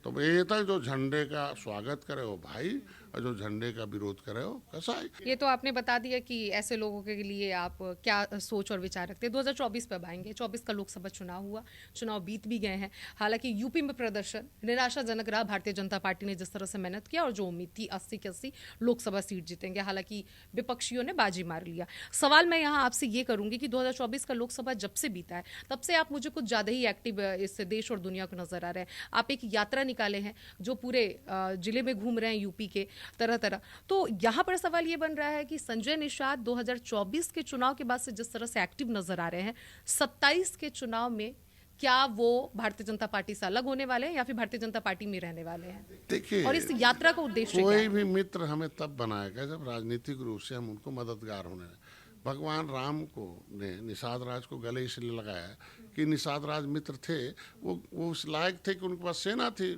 भगवान राम तो गए थे तो वो अकेले, सीता मैया लक्ष्मण थे, सेना तो निषाद राज, गंगा भी पार कराए, और एक ट्रस्टेड मित्र थे निषाद राज।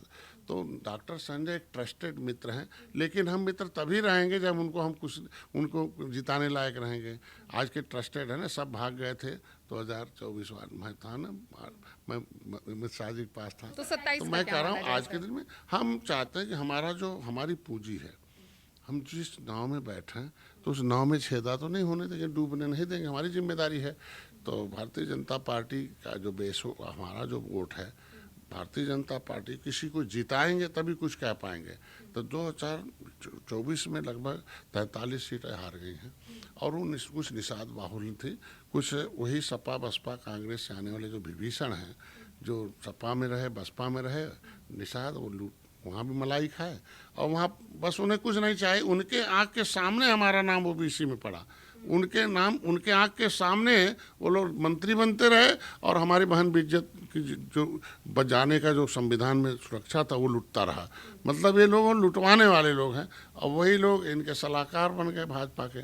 कह नहीं हम ठेकेदार हैं, हमने तो बसपा को जितवाया था, भाजपा को जितवाया था, कांग्रेस को जितवाया था, हमारे कहने सब वोट पड़ जाएगा। और 2024 में और नतीजा क्या हुआ कि और निषाद उनके पास तो था ही नहीं। आज के दिन में वो झूठ बोल दिया, बसपा सपा कांग्रेस और सपा वालों ने वोट ट्रांसफर। मैं नहीं चाहता, मैं चाहता हूँ कि ये निषाद हैं और वो अपने मुद्दे के लिए खड़े हैं। इनका संविधान में हक अधिकार है, हक अधिकार जाने मोदी जी दे रहे हैं। भाजपा पर था पहले कि आरक्षण विरोधी है, लेकिन जब से वो 10% दे दिया, महिलाओं को दे दिया, तो देने वाली बन गई ना आरक्षण। हर क्षेत्र में दे रहा, सम्मान, आज सुरक्षा, समृद्धि, तो ये चीज़ें देगी तो भाजपा देगी। तो जब हारी हुई सीटें अगर हम जीत में बदलेंगे, और 2022 में मैंने उनसे जो है आपने देखा होगा कि 15 सीटों में से 11 हारी हुई सीट लिया था, और उसमें 9 जीता। तो मैं चाहता हूँ कि ये हारी हुई सीटें जो लोग में वो हम जितवाएं थे, तभी तो कुछ पाएंगे, तभी तो निषादों का आरक्षण लिखवा पाएंगे, तभी तो इनको। तो इस बात से क्या मारे 27 में रहने वाले हैं भारतीय जनता पार्टी के साथ? पहले भी थे, आज भी हैं। जब तक भाजपा दरवाजा हमारे लिए नहीं बंद करेगी, तब तक नहीं जाएंगे। कहेगी नहीं मित्र हैं, तब हटेंगे। जैसा जैसे सपा थी, सपा अंत में बंद कर दिया कि नहीं बसपा और सपा एक साथ लड़ेगी और लोग नहीं लड़ेंगे, तो अंत में जब बंद कर दिया तो मैं भाजपा के साथ आ गया। तो भाजपा जब बंद करेगी तो चले जाएंगे। ठीक है, आप सबको लेकर साथ चलने की बात करते हैं, कहते हैं हमारे लिए हिंदू के लिए भी दरवाजा खुला हुआ है, मुस्लिमों के लिए भी दरवाजा खुला है। और भारतीय जनता पार्टी की जब से सरकार केंद्र या फिर उत्तर प्रदेश में बनी है, हिंदू मुस्लिम की बात लगातार चलते हुए आ रही है। हिंदू मुस्लिम भारतीय जनता पार्टी करती है। ऐसे में आप उस पार्टी के घटक दल हैं, उससे जुड़े हुए हैं, तो सवाल आपसे मेरा ये है यहाँ पर सर कि अभी हाल ही फिलहाल में होली को लेकर आपने एक विवादित बयान दिया है। मुझे लगता है अभी महीने दिन भी नहीं गुजरे होंगे आपके उस बयान को दिए हुए। आपने कहा कि जिसको रंग से परहेज है वो अपने घरों में रहे या फिर देश छोड़कर चला जाए। ये किस तरह का जवाब था सर? देश छोड़कर चला जाए बहुत बड़ी बात है ये। अरे उनके लोग गए न देश छोड़कर, वो कहने हमको धर्म पसंद है चले गए। और जिसको धर्म पसंद था चले गए, जिनको हिंदुस्तान पसंद था, जो भारतीय संस्कृति पसंद थी, यहाँ के थे। ये कुछ नेता ऐसे हैं, सबसे ज़्यादा रंग का काम मुसलमान करता है। ये उनका नाम ही है, वो अंग्रेज, ये रंगरेज रंग का काम ही करते थे। ऐसे रंग बिरंग कपड़े, घर द्वार सब रंग है। कहाँ परहेज करता है मुसलमान भाई? ये नहीं, ज़्यादातर उनका है। अभी मैंने अपने एक कार्यकर्ता, एक लड़की हमारे यहाँ वो थी, फुल टाइमर है, तो उसके कपड़े छूट गए थे, तो मैंने एक आदमी से कहा फ़ोन, जैसे रंग बिरंग कपड़े आ गए, कहे तो फला वो तो उस वर्ग का कपड़ा है, मतलब रंग बिरंग का ज़्यादा है।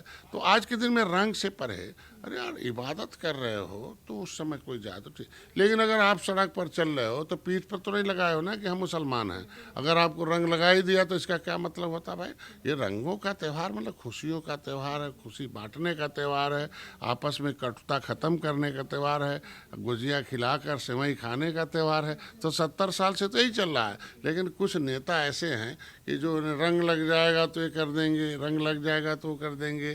तो ये क्या मतलब है इसका? तो मान लीजिए भाई उस सीईओ ने इतना ही कहा ना, जिसको रंग से परहेज है वो घर में रह जाए। हाँ, जिसको पहले लग जाए मतलब बाहर आएगा तो बवाल करेगा, जो परहेज वाला है वो घर ही में रहे। तो अगर वो ज़्यादा परहेज है तो मैं तो कहता हूँ कि अभी भी खुला देश है, चला जाए। वो जैसे रो रहे हैं पाकिस्तान वाले, वो तो कह रहे हैं ना कि हमने बहुत गलती हुई। ज़्यादातर मुसलमान हमारे ही वंश के लोग हैं, बेचारे उन जालीदार टोपी वालों के जाल में फंस गए। दशा देख लो। और उधर चले गए पाकिस्तान, वहाँ न खाना है, न कपड़ा है, न शिक्षा है, न रोजगार। वो कह रहे साहब फिर भारत में मिलवा लो। हम कहे फिर मैं लोग फिर भी बात करेंगे।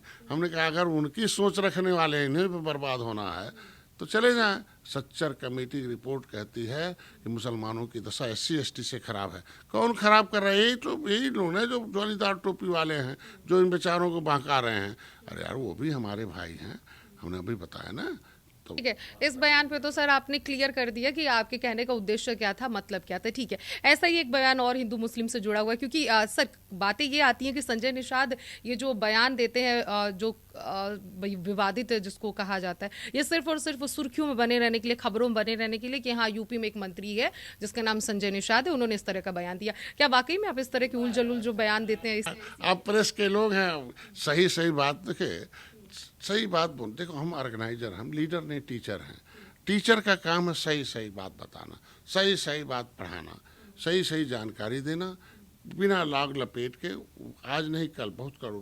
डॉक्टर हूँ तो डॉक्टर तो मीठी गोली तो लगेगा थोड़ी देर, लेकिन ज़रूरत जान बचाने के लिए तो इंजेक्शन लगाना पड़ेगा, ऑपरेशन करना पड़ेगा, कड़वा गोली खिलाना पड़ेगा, दर्द तो देना ही पड़ेगा। तो भाई नहीं ना, आज के दिन में बात तो वही है। अब भाई वो डॉक्टर शरीर का एक्सरे करके बीमारी ठीक कर देता है। भाई कुछ करता नहीं, डॉक्टर एक्सरे कर दिया, रोग दिखा दिया, रोग से भयभीत हो गया, दवाई का भाई जान बच जाएगा, रोगी दवाई जल्दी खाइए। परहेज 2 चीज़ें, दवाई खाएगा जान बचाने के लिए डर के मारे, और परहेज भी करेगा। तो मैं चाहता हूँ, मैं तो एक्सरे करके बता देता हूँ ना कि मुसलमानों की गरीबी के कारण क्या है। तो डर के मारे दवाई खा ले इस भारत के संविधान का, और परहेज करे जो उनकी गरीबी बढ़ा रहे हैं। तो निषादों को भी यही कहता हूँ, भाई देखो गरीबी के कारण कांसी राम ने कुछ नहीं किया, एक्सरे करके बता दिया चमार भाइयों को कि ये गरीबी के कारण है। अब भैया दवाई खा ले, दवाई अपना है, तुम वोट इकट्ठा कर ले और परहेज करो। एक अंगुली इधर उधर न करो, वहीं डालना जहाँ वोट डालना। तो वैसे ही है मैं चाहता हूँ कि मुसलमानों की गरीबी ख़त्म हो जाए, निषादों की गरीबी ख़त्म हो जाए। इसीलिए मैं कहता हूँ कि भाई गर्दन पर तलवार रख दिया है और सलवार पहना दिया तो कौन सा गलत कह दिया है। तो 70 साल अब देखने में आया ना कि तलवार के बदले तो धर्म बदले गए हैं। तो ऐसे भाई कौन ऐसे बताइए, आराम से कितना अच्छा धर्म है निषाद जो आवे चाहे बोले चाहे नहीं बोले सब है। यहाँ तो किस तरीके से तलवार से त्यौहार मनता था। मैं 22 साल रहा हूँ मुस्लिम मोहल्ले में, उनके घर में बिना मेरे अंदर कभी घृणा नहीं रहे। 22 साल मुसलमान के घर में रहा हूँ और प्रैक्टिस किया हूँ। हाँ, उनके नज़दीक से मुसलमानों का दर्द देखा हूँ, गरीबी। उनका पैसे नहीं है, आज के दिन में सबसे ज़्यादा गरीब है, सबसे ज़्यादा मकान, सबसे ज़्यादा इलाज, सबसे ज़्यादा अनाज उनको दिया जा रहा है। ये क्या है, उनके बेटे भी डॉक्टर इंजीनियर बने, वकील बने, क्यों जाल में फंसे हैं। इसलिए मुसलमान भी हमारी बात को पसंद करते। ठीक है, मैं समझ गई आपकी बात। लेकिन हालांकि जब लोगों को पता चला कि आज मैं आपसे बातचीत करूंगी, आपका इंटरव्यू लूंगी, तो कई लोगों ने मेरे साथ सबसे ज़्यादा सवाल कुछ आपके प्रति, आपके अच्छे कार्यों को भी आए, कुछ आपके विवादित बयान के। सबसे ज़्यादा संख्या विवादित बयान और आपके अच्छे कार्यों के रहे। विवादित बयान से एक और बयान जुड़ा हुआ है सर। आपने लाउड स्पीकर को लेकर भी बयान दिया था। अभी हिंदू मुस्लिम की बात चल रही है तो मैं इसमें जोड़ूंगी कि जो अजान होता है मुस्लिम समुदाय के लोग, आपने बोला था कि लाउड स्पीकर लगा के अजान देने की क्या ज़रूरत है। अगर हिंदुओं के मन में राम बसे हैं तो वैसे ही अल्लाह भी मुस्लिम समुदाय के कड़कड़ में बसे हुए, मतलब रोम रोम में बसे हुए। जो लाइन आपने बोला था एग्जैक्ट, लगभग ऐसा ही कुछ आपने बोला था, एग्जैक्ट वर्ड टू वर्ड तो मुझे नहीं याद है, पर आपके कहने का मतलब यही था कि लाउड स्पीकर पे आजान करने की कोई जरूरत नहीं है। जो ये संविधान से चलता है, शरीयत से नहीं है। शरीयत अलग है। ये लोग उस समय में जब कबीले में रहते थे तब शरीयत बना था, लेकिन जब लोकतंत्र आ गया तो संविधान बन गया। उसमें धर्म के आधार पर कोई जगह नहीं है। उसमें सीधे लिखा हुआ धर्म के आधार पर आरक्षण नहीं मिलेगा, धर्म के आधार पर स्वतंत्रता है पूजा पाठ का। उसमें सुप्रीम कोर्ट को जगह दिया गया है। न्याय जो लोकतंत्र में कार्यपालिका, न्यायपालिका, भाई विधायिका, कार्यपालिका, न्यायपालिका, मीडिया। तो आज के दिन में विधायिका, न्यायपालिका ने कह दिया कि लाउड स्पीकर से जो है ध्वनि प्रदूषण बढ़ रहा है, बंद करो, इस टाइम पर बंद कर दो। तो न्यायपालिका का आदेश तो पालन होना चाहिए ना। तो इसके मतलब जो न्यायपालिका का आदेश नहीं, संविधान को नहीं मान रहा। और हम कह रहे हैं कि इससे कटुता क्यों बढ़ाया जाए। हम कह रहे हैं आज के दिन में, पहले तो लाउड स्पीकर नहीं था। जब ये मुस्लिम धर्म आया था, इस्लाम धर्म, तब तो लाउड स्पीकर नहीं था ना।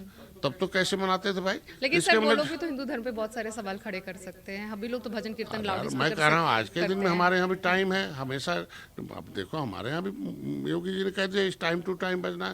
किसी का इम्तहान चल रहा है उसमें बंद करो। हाँ, अभी ऐसे लाउड स्पीकर नहीं लगा सकते हो, बिना परमिशन की मूर्ति नहीं लगा सकते हो।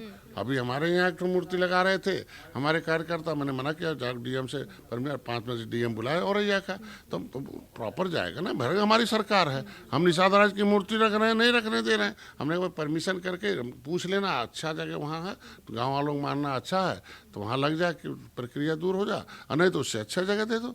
तो मैं तो कहता हूँ ना कि संविधान को अगर हम मान रहे हैं तो वो भी माने ना। मैं कह रहा हूँ कि रोड पर जहाँ, मैंने तो कह दिया ना, जहाँ जगह है वहाँ रोड पर क्यों नमाज पढ़ेंगे ज़बरदस्ती। जहाँ जगह ना वहाँ मांग लेना डीएम से कि साहब यहाँ जगह नहीं, हमें परमिशन दे दीजिएगा। हमको लगता है कोई ऐसा डीएम नहीं है कि जो जगह नहीं होगा और सड़क बंद। ठीक है, प्रशासन को किस नज़र से आप देखते हैं सर? जो यूपी की प्रशासन है या फिर पूरे हिंदुस्तान की बात करें तो प्रशासन को किस नज़र से आप देखते हैं, किस तरह की प्रशासन है? देखिए, शासन प्रशासन दो है ना, शासन व्यवस्था प्रशासन। जो शासन निर्णय लेता है, शासन वो निर्णय लेता है, सरकार जो हमारी जो पार्टी होती है। दुनिया में कहा गया कि आज के दिन में कि एक कार्यकर्ता जो होता है वो पार्टी का लीडर होता है। तो प्रशासन आज के दिन में जो उद्देश्य है बीजेपी का, एनडीए का, अंत्योदय, अंतिम व्यक्ति के जीवन में उदय हो जाए। अंबेडकर का था कि निचले पावदान पर रहने वाले व्यक्ति को अवसर प्रदान हो, आके रिजर्वेशन हो, और उसी के नाते जो अनुसूचित की सीट थी वो ओबीसी हुई, लेकिन अपर कास्ट को भी अनुसूचित मतलब उनको रिजर्वेशन मिला। अगर दोनों का यही है कि निचले पावदान पर व्यक्ति को भी जीवन का उदय हो, ये तभी संभव है कि जब शासनादेश को दो प्रशासन के लोग नीचे लाएं। और उसका नतीजा क्या हुआ कि कोई घर पैसे से चलता है, घर पैसे से चलता है, और पैसा नहीं कैसे चलेगा, तो अर्थव्यवस्था से अर्थ मतलब पैसा, और पैसा ही नहीं था, कर्जे में थे, कितना लैप्स था। अगर अर्थव्यवस्था हमारा दूसरे नंबर पर आया है, इसके मतलब हमारी व्यवस्था अच्छी है। उसमें सरकार, शासन, प्रशासन, जनता, पार्टी के कार्यकर्ताओं का जो तालमेल है, उसकी देन है आज उत्तर प्रदेश को। मोदी की विजन जो थी, योगी जी ने उसे धरातल पर लाया, मिशन बनाया। तो प्रशासन में कुछ ऐसे ज़्यादातर अधिकारी, 99.99% अधिकारी ठीक हैं। ठीक है, आपने ये जवाब देते देते ये भी बोला कि 99% ऐसे अधिकारी हैं, हमारे ऐसे प्रशासन में व्यवस्था है कि सब अच्छे हैं, 1-2% तो सर हालांकि वो हर क्षेत्र में रहते हैं। इस पर सवाल सर अरे वो आस्तीन का सांप ऐसा डसते हैं कि जो ऑटो खराब हो जाए। जी, पता ठीक है। चला वही है यहाँ कि पर- एक दूध में एक गिलास दूध में एक बूंद नदबुआ डाल दो, बस फाड़ो। ठीक है, प्रशासन की तो आपने तारीफ की है, कुल मिला जुला कर आपकी तरफ से 99% एक अहम बात है। सुल्तानपुर में अभी कुछ ही दिन पहले आप जनता को संबोधित कर रहे थे, उस दौरान आपने एक लफ्ज का, हालांकि मुझे लग रहा है सवाल पूछने से पहले आप समझ गए हैं, आपने कहा था कि मैं यहाँ तक ऐसे ही नहीं पहुंचा हूँ, 7 दरोगाओं के हाथ पर तोड़वा के पहुंचा हूँ, तो मेहनत करनी पड़ती है। तो प्रशासन 99% अच्छी है, संजय निषाद का ये जवाब आ रहा है, और फिर संजय निषाद एक तरफ ये कर रहे हैं हाथ पे तोड़वा के मैं यहाँ पहुंचा हूँ। वाला तो 1% बहुत होता ना जो सामने आ गया। जब वो बेचारे लेकिन सर गाँव संविधान के वाले- खिलाफ गाँव भी वाले है। नहीं, संवैधानिक व्यवस्था के हिसाब से बात कर रहा हूँ। गांव वाले आए, मैं रात में पहुंचा 2 बजे उस गेस्ट हाउस में, सुबह ही जगाए कि साहब मेरा बच्चा यहीं पढ़ रहा था, सब गवाह हैं पूरे गांव भर, ये इम्तहान है, उसको पकड़ के बंद कर दिया और छुड़वा दीजिए, नहीं तो ज़िंदगी ख़राब हो जाएगी। पढ़ने के नाते वो जो है जिस विधायक को जिताया था, और अब वो निषादों के इसमें नहीं है, संरक्षण है। जो नहीं है उन्हें, जो है उन्हें पकड़ा जाए, ठीक है, जो नहीं है उनको क्यों पकड़ा है। मैं एडीएम थे, उनको दे दिया, भाई जल्दी से करो, नहीं तो अभी हम रैली निकालेंगे। ये सुल्तानपुर हमारा तैयार, इस जिले के लोग तो दूसरे जिले में जाकर आंदोलन करते हैं। ये लोग उस दिन जो रेल आंदोलन हुआ था, सबसे ज़्यादा यहीं के लोग थे, 1 नंबर का जिला। अभी हम ही घेर लेंगे, वो सब हमारे खिलाफ आ जाएंगे। जल्दी से इसको देखो, जो सही है, जो अभियुक्त हो उसे जेल भिजवाओ, बाकी को जो निरपराध है, बच्चे हैं 20 साल फंस जाएंगे, करियर खराब हो जाएगा।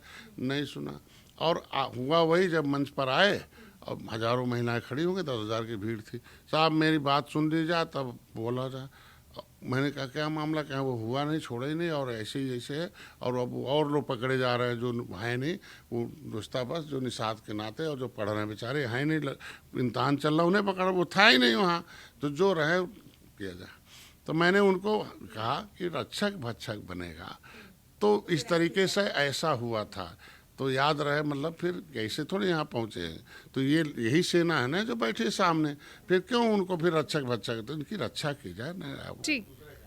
ठीक है सर, वही मैं आपसे सवाल पूछी, आपने क्लियर किया।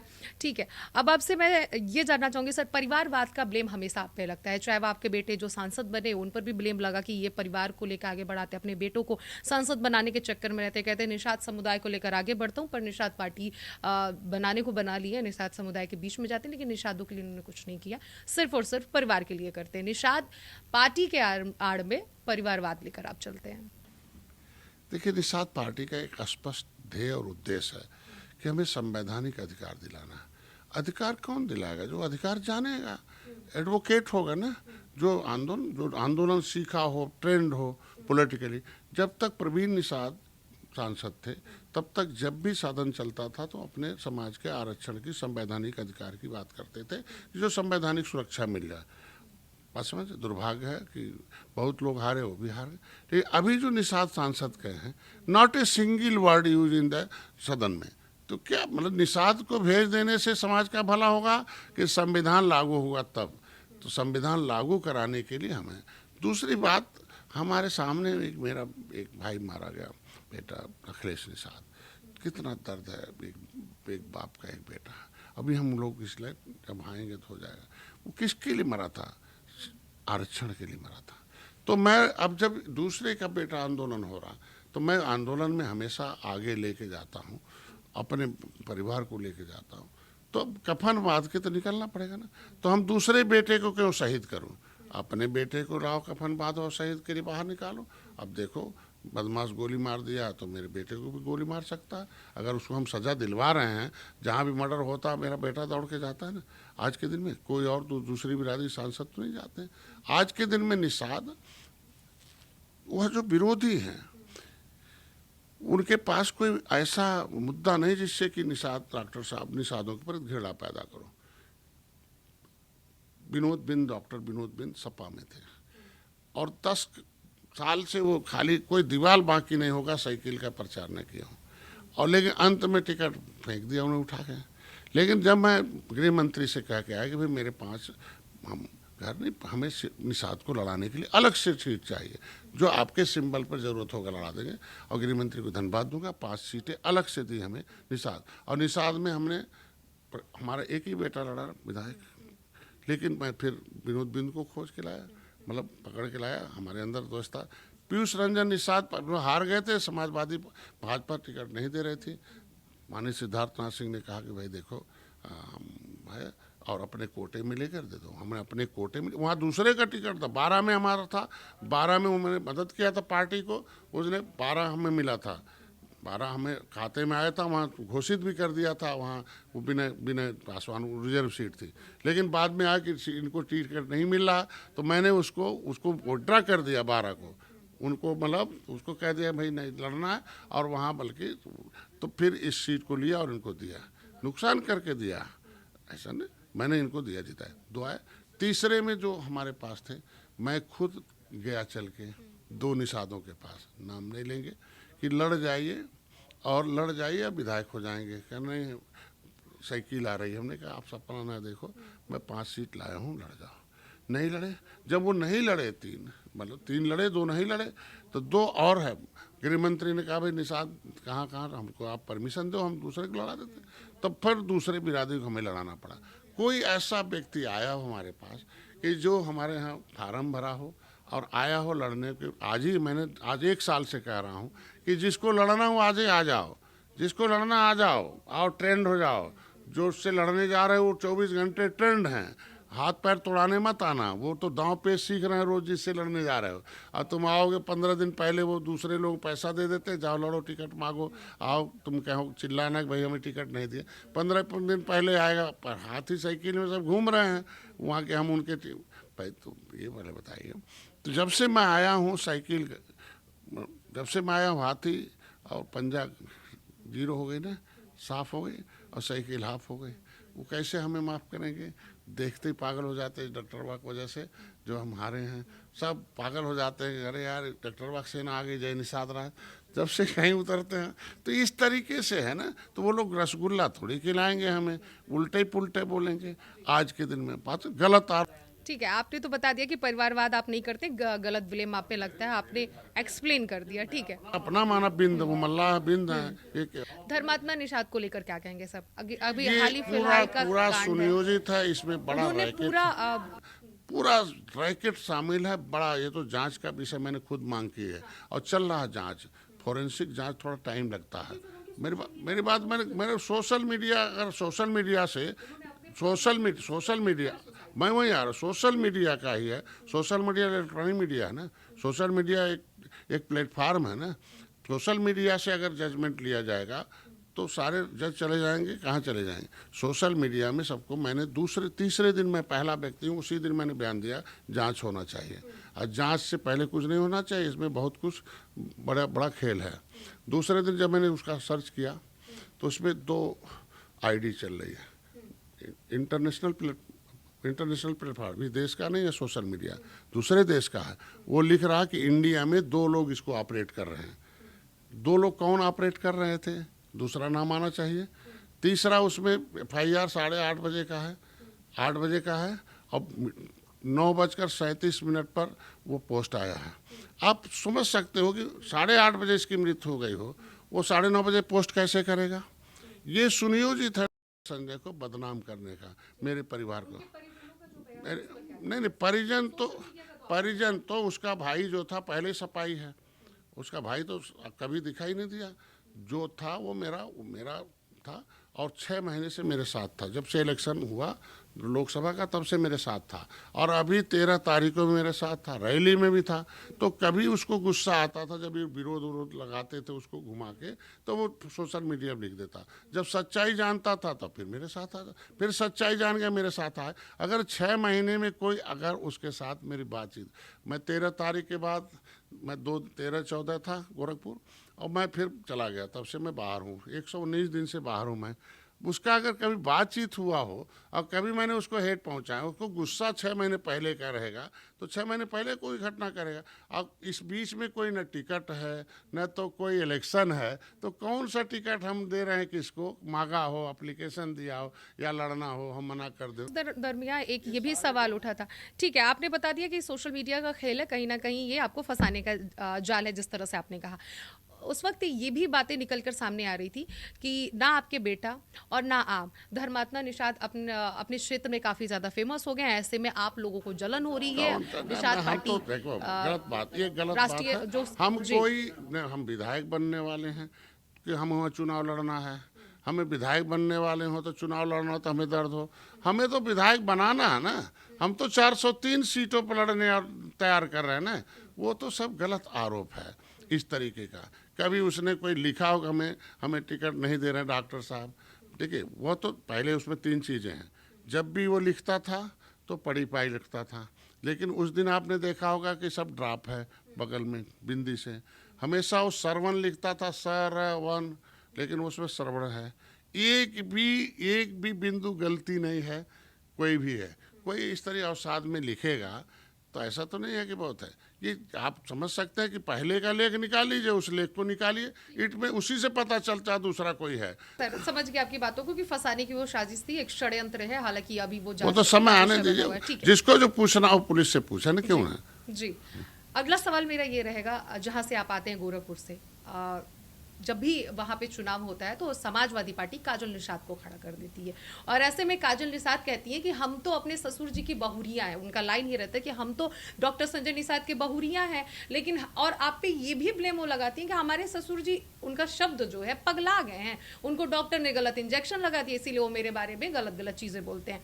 किस नजर से आप काजल निषाद को देख रहे हैं? जब भी इलेक्शन गोरखपुर से आते हैं, चाहे विधानसभा का चुनाव हो चाहे लोकसभा का चुनाव हो, काजल निषाद खुलेआम बोलती है और आप पर बहुत ज्यादा टारगेट करती हैं।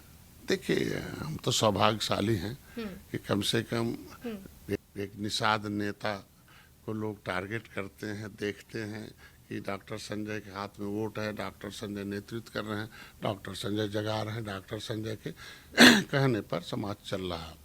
और यह इसका हमें बहुत गर्व है। कम से कम लड़ाई, अपमान तो अम्बेडकर भी सहे, अपमान तो आपने देखा होगा, वाल्मीकि ने जब रामायण लिखा था तब राम के बारे में लिखा, तब हुआ निषाद राज के।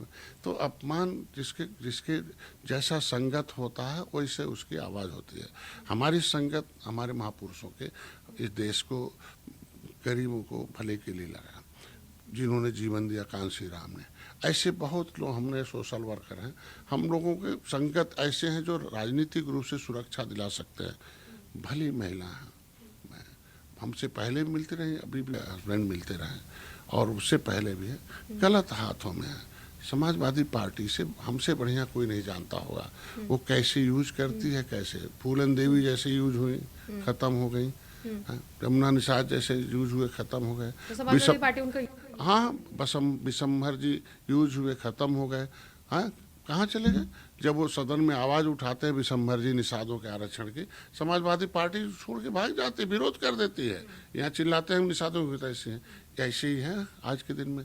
उनको टिकट देने की बात करती है, ख़त्म हो जाती है। जब इन्हें ज़रूरत होता है कि निषादों को वोट लेना है तो निषाद खोज के लेके आते हैं।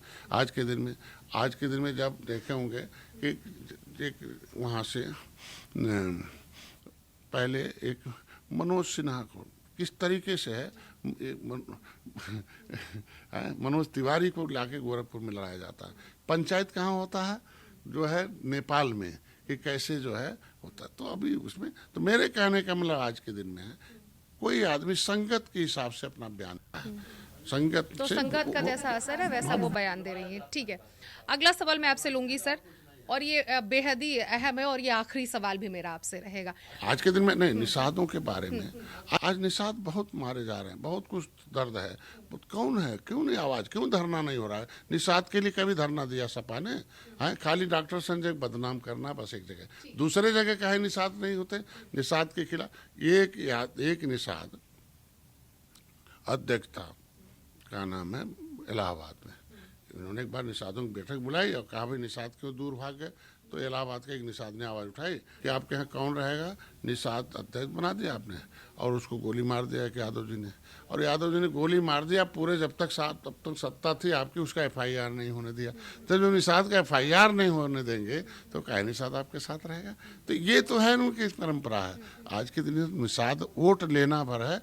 अगर सही में समाजवादी पार्टी निषादों की तैसी बनती है तो साथ हमें पिछड़ी से निकाला 31 दिसंबर 2016 को, सदन में आवाज़ उठाए दिल्ली में कि 9% OBC से काट दिया जाए, अब निषाद पिछड़े नहीं है, क्योंकि राज्यपाल ने 31 दिसंबर 2016 को राज्यपाल उत्तर प्रदेश के लिख दिया कि केवट मल्ला अब नहीं है पिछड़ी, अब नहीं खाएंगे खिचड़ी, ये नोटिफिकेशन जारी है। और ये जो है ये अभी इनके 12 नंबर से कश्यप कहाँ, 13 नंबर से केवट मल्ला निषाद निकाल दिया, भर राजभर सब, ये 17 निकाल दिया। राज्यपाल ने निकाल दिया, कह दिया अनुसूचित जाति के हकदार हैं, तो अगर निषादों की हितैषी हैं तो वहाँ 9% OBC से कटवाएं और SC में जुड़वा दें, बीमारी खत्म हो जाता। अगर नहीं है तो हमें पिछड़ी निकालेंगे, फुटबॉल के तरह लटका दिया और हमारे हिस्से पर लूट मचा। यही तो है, हाथी सपा निकालती थी, हाथी स्टे लेती थी। 30 साल से निषादों के निषादों के हितों पर ये डकैती डाली गई, और ये एक चपरासी है। कहीं 30 सालों से थाने में चले जाइए, एक सिपाही नहीं है, कहीं जाइएगा अधिकारी ब्लॉक में चाहिए कचहरी में कोई नहीं है। 30 सालों से जिस समाज को लूटा, अंग्रेजों ने लूटा ही था, मुगलों ने लूटा था। कमल का फूल क्या कर रहा है? कमल का फूल बहुत कुछ किया, शिक्षा छीन ली गई। कहीं है ना, मैं जाता हूँ ना 10-10 हज़ार लोग मिलते हैं, पूछता कितने MA है, 1 ठो, BA 2 ठो, इंटर 4 ठो। अभी हमने शिक्षा के लिया कि इनको आगे बढ़ाया जाए। अभी पहली बार है मछुआ कल्याण कोष से इनके शिक्षा के लिए इंटर में 20,000, BA में 30,000, उससे 50,000, जो 2 लाख से कमाए होगा हम देंगे। इनके लिए रोजगार के साधन दिया, मुख्यमंत्री संपदा योजना, निषाद राज, फिर इनके सशक्तिकरण के अभी देखो 18 करोड़ 60 लाख के 4.5, ये हर साल में महिला निषाद महिलाओं के लिए माता सुकेता, जो भगवान राम निषाद राज की माँ थी, उनके नाम से योजना बनाया कि फ्री में जलाशय दे रहा हूँ, जाके लगाओ, काम करो। जब इनके रोजगार के साधन मिले, अभी इस बार आप देखोगे जब से कमल आया है, मोदी के साथ आए हैं, तब से भर्ती में पारदर्शिता आई है। तब से हमको लगता है 1 दर्जन निषाद अधिकारी बने होंगे, केवट मल्ला, बिंद कश्यप का हार के लड़के। मतलब आप लोगों को आपका हक मिल रहा है?